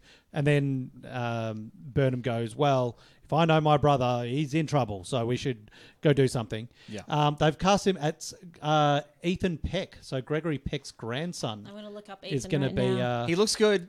Doesn't look like Spock. No, but he got the blessing of they posted a photo of him with Terry Farrell, who played Dax in DS9. No, I can see that. So how does she get to weigh in? Because she's married to Leonard Nimoy's kid. Is she? Yeah. Hello, Peck. So Leonard Nimoy's son is married to Terry. So you've got this weird inter-Star Trek thing. Yeah. I was more excited by the Picard news, which I'm sure you've already What's talked even more interesting is her character when they went back in time and were on the Enterprise. She had a crush on Spock.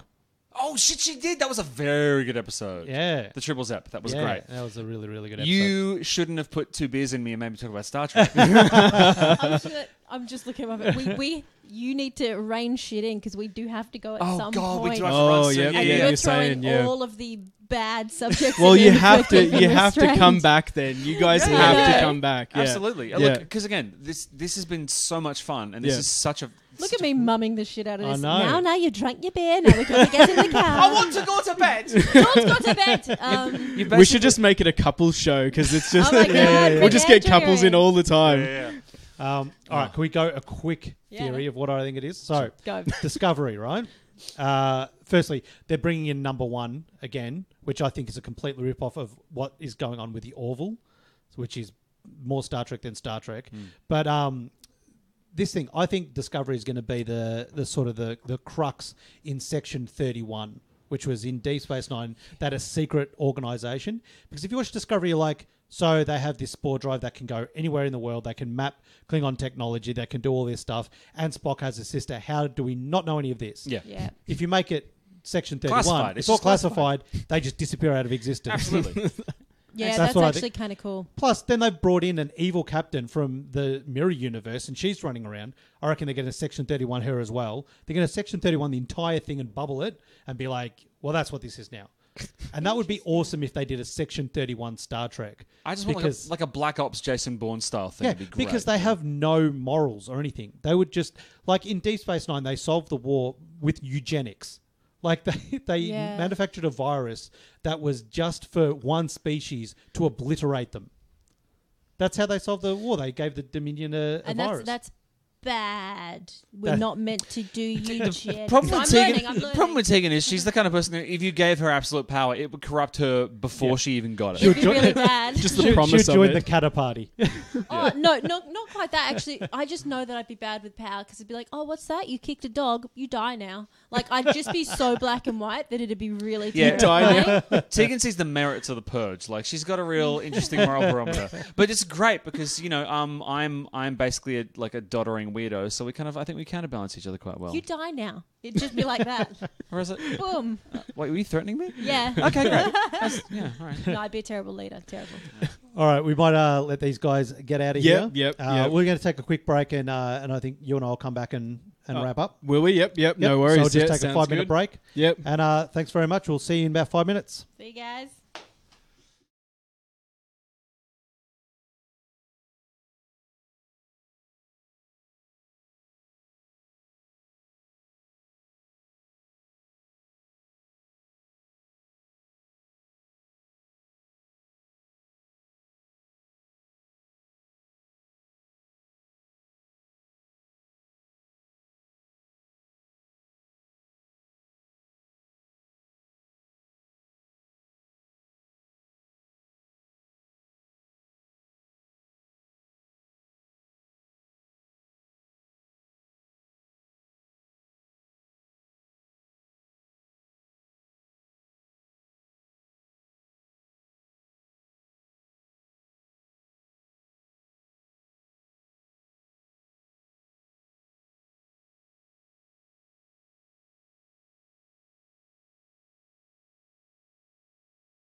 All right, cool. Welcome back. That was fun. Yeah, it was awesome. Yeah. So yeah, hopefully everyone just fast forwarded. Didn't just bail. Yeah, I don't know if we can edit it or not. We can't edit the video, no. No? Oh. Well, not that it's now that's saved on Facebook, no. But the there podcast, forever. that's why. Well, obviously I'm going to edit in the podcast. We're going to have like 5 minutes of just silence. People think Just it's skip broken. forward. Yeah. So yeah. This is permanently in the cloud now, though, in the video. So Now you're giving me a little bit of shit for my music news. Because you don't think anyone cares. Oh, look, I wouldn't say shit. I'm just saying it's just bands from our era, I guess. Do you know what? The other day, I was listening to some... We might as well be talking about Genesis or... I was listening... Genesis is an awesome band. I know. And there's so much you can talk about Genesis. Well, yeah, that's true, yeah. Like, pick something that's not so exciting as Genesis. Okay. Like, Genesis are amazing. Just thought of somebody I forgot now. Oh yeah. Anyway. Yep. So it's like talking about the Beatles. Yeah. It's okay. No one wants to hear about that. Everyone wants to still hear about the Beatles. But I was listening to Spotify, and I went to the when you were young playlist. You know that thing that they make like music from your generation. I can't remember what the playlist. Oh, thank you, Marcus. Marcus says welcome back. Oh, thank you. I don't know what the playlist is, like music from your youth or something like that. Yeah. But it's all this 90s music. And I started getting like, oh man, that was a really... Is it all stuff that you love though, or is it stuff that's just kind of they're guessing? Yeah, don't guess. It's like algorithmic that you're going to like it. So it's obviously stuff that we listened to in the 90s. So it was the stuff that was... Based off what you listen now. But you still listen to the same stuff, so they just have to copy your playlist. Yeah, most frequently listen to. That's the easiest algorithm ever. Yeah, exactly. Well, it is. Most of the things I've got in my playlist. Yeah. Nothing was a surprise for me. Yeah. So I was listening to the 90s music. It was really good. And then I was listening to the release Radar playlist, and it's all like new songs. Oh, okay, yeah. And it was Hailstorm have got a new album out, which is really, really good. Hailstorm, if you haven't heard of Hailstorm, you should definitely listen to them. They're amazing. Anyway, they had a song out. I wish I could remember the title of it. And I don't know if I missed the point, but the whole song is like about missing the 90s. Oh, of like what you did in the 90s, and it was and it's written, even the music, everything, and it is the most nostalgic thing. And I almost teared up. Like I was like, man, I really just wish I was back in the 90s. Like it's just awesome, you know. Do you reckon that the people that are 10 years younger than us in 10 years time are going to miss the 2000s as much as we miss the 90s? Or do you reckon the people that are 10 years older than us miss the 80s as much as we miss the 90s? Do you reckon that's the case? I don't necessarily hear a lot of people going, oh, well, the 80s was just awesome, you know? No, I think the 90s were the best. Awesome. Well, I think no, but this is the thing. Like I was listening to, I think it was Tell 'em Steve Dave, and they're quite a lot older than us. They're in their late 40s, early 50s, yep, okay. Right? And all of them were talking about how awesome the 90s were. Okay. Now, granted, their best friend hit it big in the 90s. Okay. And like Tell 'em Steve Dave is Kevin Smith's mates. It's Walt Flanagan and Brian Johnson and all those guys, right? So granted, the 90s were pretty awesome for them because their best mate was making movies and putting them in movies, and then bought a comic book store and gave them jobs. Yeah. Just hanging out with comics. Yeah. So granted, that's probably a high watermark. Yeah. But they really missed the 90s as well. So I think the 90s were, I think for a lot of people, that was like a really good... Just a good era. A good era to be around. Yeah. Like, you know, like music was... A lot of people seem to say the back. 60s was awesome. See, I think the 60s and then I think 70s and 80s where people were like, that's a bit embarrassing. And the 90s, I feel like it had a lot of people felt their legitimacy came back. Yeah, okay. Yep. You had a lot of music that was kind of... Not independent, but alternative and stuff. Like the bands that were on were doing interesting stuff. Yep. They weren't trying to conform to what was going on and things. Like, I still think like the 80s, you know, from a metal point of view, the 80s were amazing for metal. You had the new wave of British heavy metal. You had thrash. You had all the, you had like, it was just the boom time for metal. Yeah. But then the 90s seemed like you had grunge and you had independent music. Like there was just a lot of stuff happening. Yeah. I feel almost like a break free kind of thing. It was, and then we invented peer-to-peer file sharing and destroyed the music industry. Yeah. I don't think music is not valued as much now because it's so easily accessible. Yeah, you don't listen to an album over and over and over again. You listen to a song at a time, and then you move on, and then I don't know. Yeah, as Marcus said, Spotify, your time capsule, and it's based off when you're born, but it's creepily accurate. It really is. Yeah. Though I don't know if Marcus wants to share what his time capsule showed because it did actually show the same thing as mine. Tell us. I think he had some different kind of music to. I haven't looked it up. You should see what your time capsule says about you. Yeah. Okay.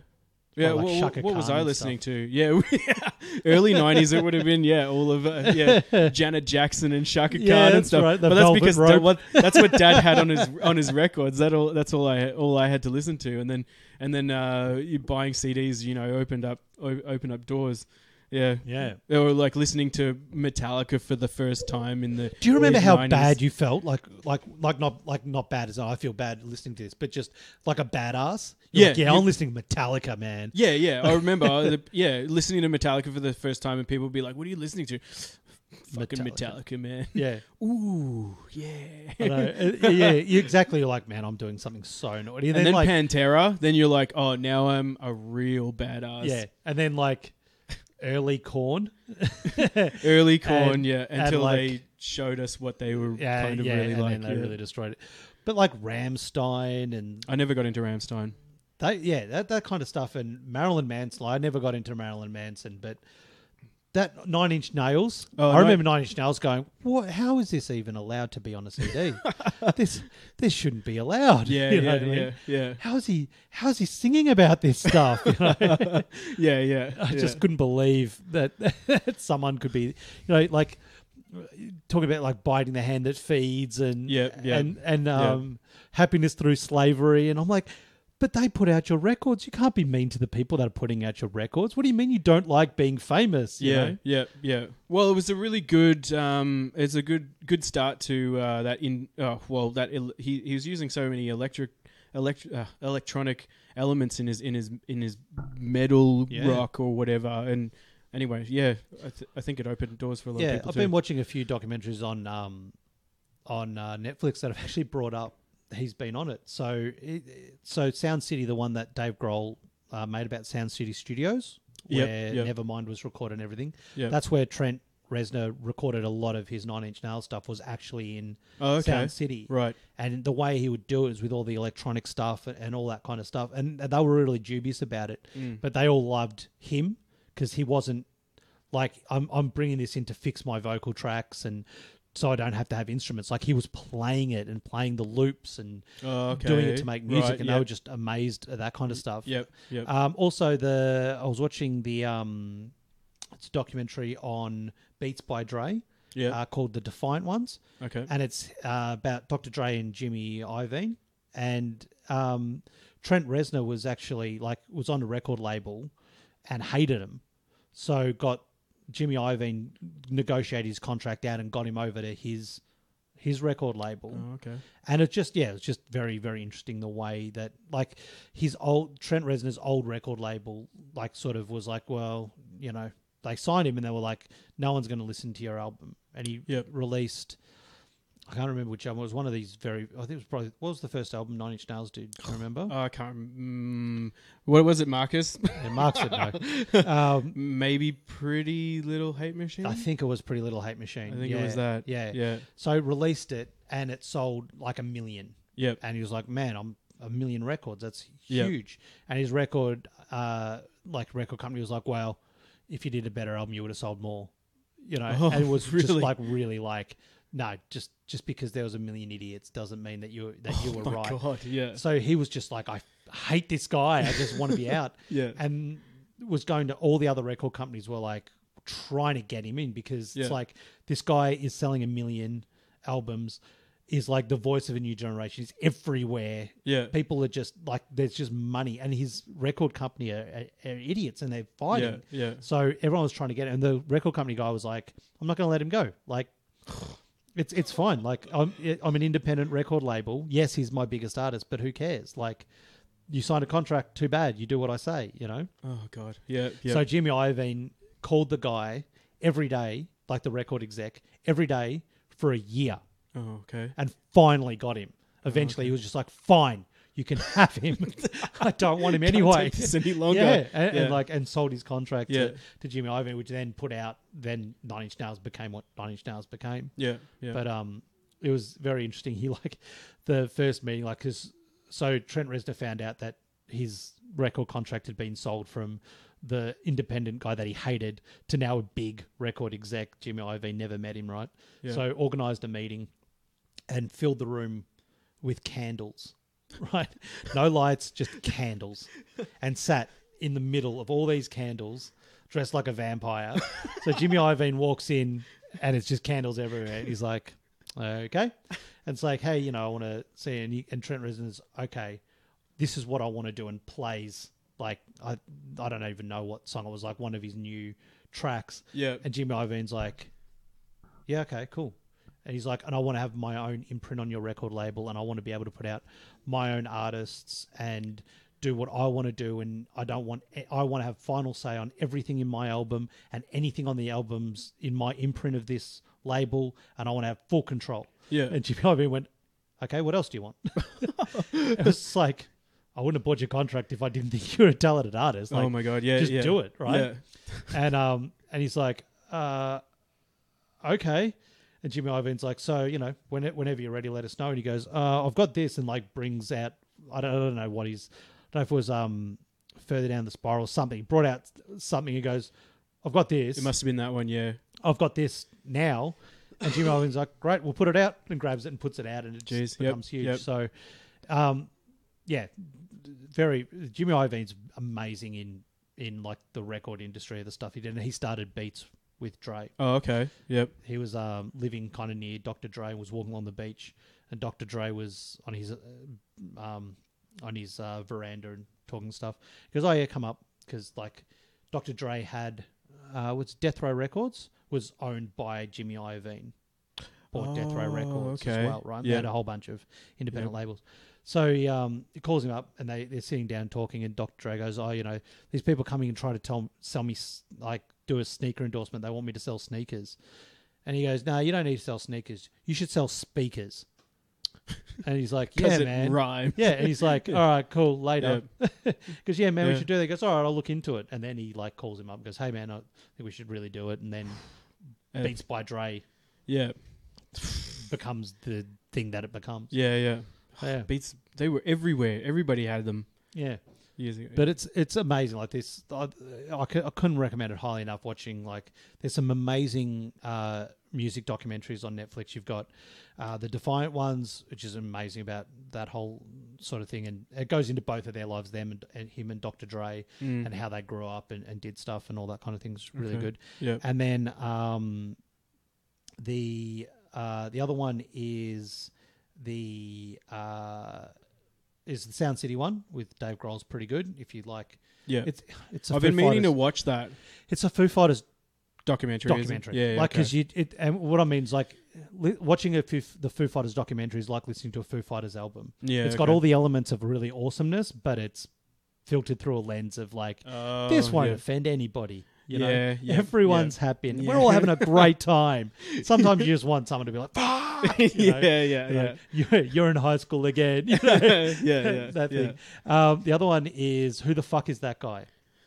Okay, which is about I think he's a publicist, I think, and was like the publicist for all these amazing bands and metal artists. So there was like Metallica and Rob Zombie and all this stuff. Gay, right? But just like pioneered metal and punk. Yeah. Really, really interesting. Really interesting documentary, because this is back in like the 70s and 80s. And a lot of these dudes, you know, were kind of homophobic. And he's the publicist for like Metallica, Megadeth, and Rob Zombie.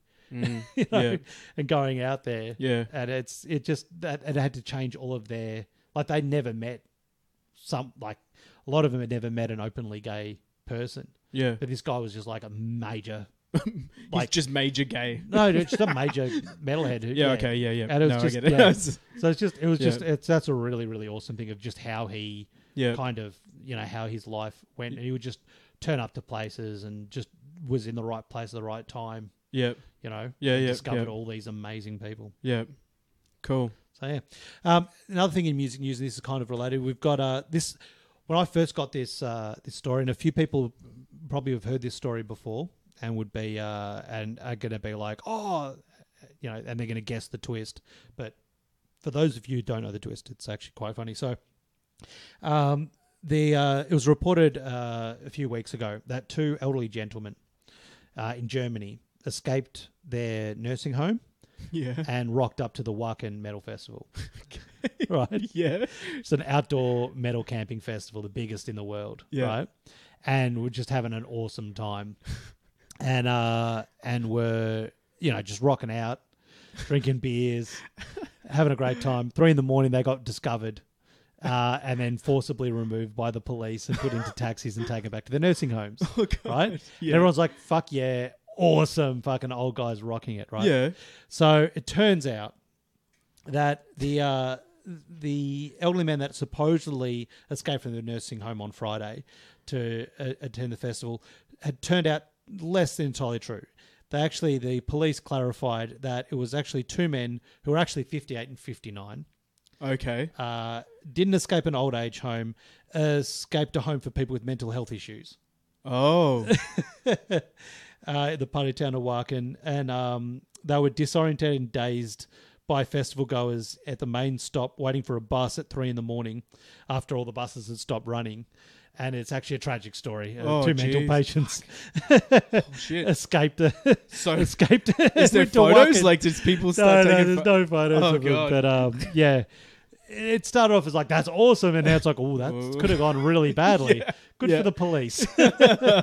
Well done. For finding them and getting them there. And then you mentioned something about a singer's wife. No, yeah, that's not nice. No? Okay. That's not nice. It's not. All right. Yeah, sorry. You might as well say it now. Well, now that I've said it. No, it's news, though, isn't it? When we brought it up, you know, when we brought it up before when we were talking before the show and everyone got really, really sad about it? That's usually an idea. Don't bring it up on podcasts. Yeah, look, people are going to can look it up. Essentially, a famous singer's wife had a restraining order taken out and has now passed away on the day that the restraining order got approved. And see, that's not that bad. Yeah, well, this thing is probably going to find a lot of material in it. Yeah. See, this is horrible. You can't say this stuff to people. It's really not nice. You can and you do. So now we've got to try to find something uplifting for that. Do you have any music news? What have you been listening to? Because you've got a pretty eclectic taste. You know what? I haven't actually, as I mentioned last time, I haven't actually listened to much music lately at all. I've been listening to lectures. Music I haven't listened to much at all lately. It's just been physics lectures. That's about it lately, anyway. Physics lectures, and you can't really you can't riff on that. Can't do much news about that. No, I mean you can't do much news about that. So pretty boring guy. Yeah, you were telling me that if you fell into a black hole, you would see the end of time before you died. Which I call bullshit. No, well, okay. Well, if we want to talk about relativity, because firstly, how the hell do you know that? How could anybody possibly know that? Okay, well, because a black hole is it can be infinitely dense, which means if they exist, which they do exist. If they do exist, no, they do exist. I haven't seen one. No, you haven't seen one, but scientists have. Have they seen them, or have they just seen a disturbance in the force? You can't see them exactly. So how do you know that they're there? Because you can. It's got a black hole. We are really getting into stuff now. Because it's got a black hole. Because it still emits. You can't see him. It still emits forms of radio waves. So does God. Oh God. Oh, okay.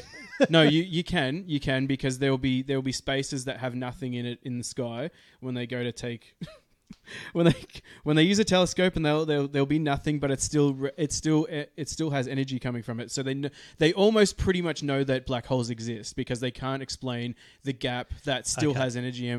Yeah. Nothing can escape a black hole. How's energy coming out of a black hole? That's a very, very intense mathematical procedure, and it does work, and it takes a lot of explaining.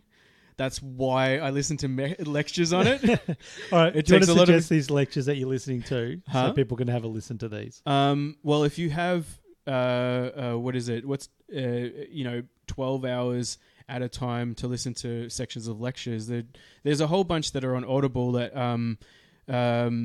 that you can download, and they'll what are they called? Great Lecture Series. They're called the Great Lecture Series, but they have a whole bunch of physics ones. But yeah, look, God, you really drew something. Yeah. But yeah, essentially because of a black hole being infinitely dense, gravity distorts time and space.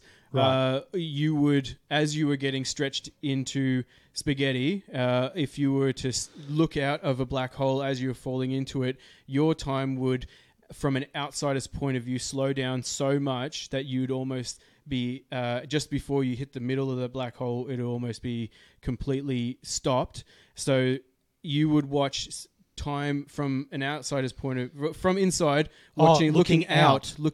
So the end of time isn't in the black hole; it's out there. No. So as you're falling in, you're looking out of the black hole, and you can see how that ends. Yeah, your time to an outsider's point of view, to an outside observer's, is slowing down so much, almost to the point of stopping. You would watch time outside speed up so fast because it's relative. Yeah. Right? It's relative that you would see basically the end of time, because your time would gradually get slower and slower and slower from an outsider's point of view, and yours from the insider's point of view would get faster and faster and faster to the point where it just goes zip, and then that would be the point where time would end. But you would ultimately, because you'd be so close to the center of that black hole, you'd get ripped apart and die. But just before the theory is that you would see the end of time, because time would slow down, would speed up for you so fast. Not literally speed up for you, because God, it just really gets layers upon layers upon layers.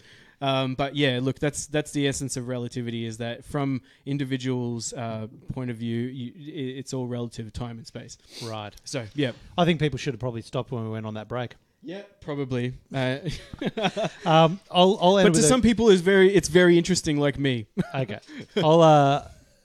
We should tag this with astrophysics. The whole time people are like, when are they going to talk about that? And then at the very end, it's just me making fun of you. Yeah, exactly. And it's really not that. It's not that at all. Yeah, exactly. Before we go, I'll talk about, I think, a really new band that I've found. I don't know, they're not new, really. They're new to me. There's a band called Psycho Stick. Have you heard of Psycho Stick? No. Oh, that's another one. Anyone on Spotify, jump onto Psycho Stick. They're like a comedy metal band, not like Steel Panther. They've got how does that? Okay, yeah. So kind of like Bloodhound Gang. Oh, okay, yep. Sort of like that. Yep. I love Bloodhound Gang. Listen to a lot. Do you just sit there and listen to their songs? Who? Bloodhound Gang. Yeah, I listen to albums over and over again. I love Bloodhound Gang. They're one of my favorite artists. Is it because it's funny, or is it because you like the music? I think it's funny. Yeah. I do like the actual music. The other thing is, it's just they're actually quite talented. Like what he's saying and the raps and stuff, and how he's mixing themes and referencing pop culture. Oh and yeah, stuff. it's very clever. Funny. I think a lot of people, when they listen, they think about Bloodhound Gang, they think of Fire, Water, Burn, and probably that. Let's do it like they do on the Discovery Channel. Yeah. Bad Touch, right? Yeah. But their later albums are completely different, and there's quite a few songs that are actually really, really deep and darkly disturbing. Yeah, I think I've heard some of it. Yeah, but it's still kind of funny. Yeah. Like one of the songs, the lyrics is, it's like a breakup song, and the chorus is, "It's not my job to fuck you on your birthday anymore." You know what I mean? Like, it's just, it's really just terrible. Okay. Stuff that he sings about, and it's just So the latest one is their latest album that they released probably two years ago.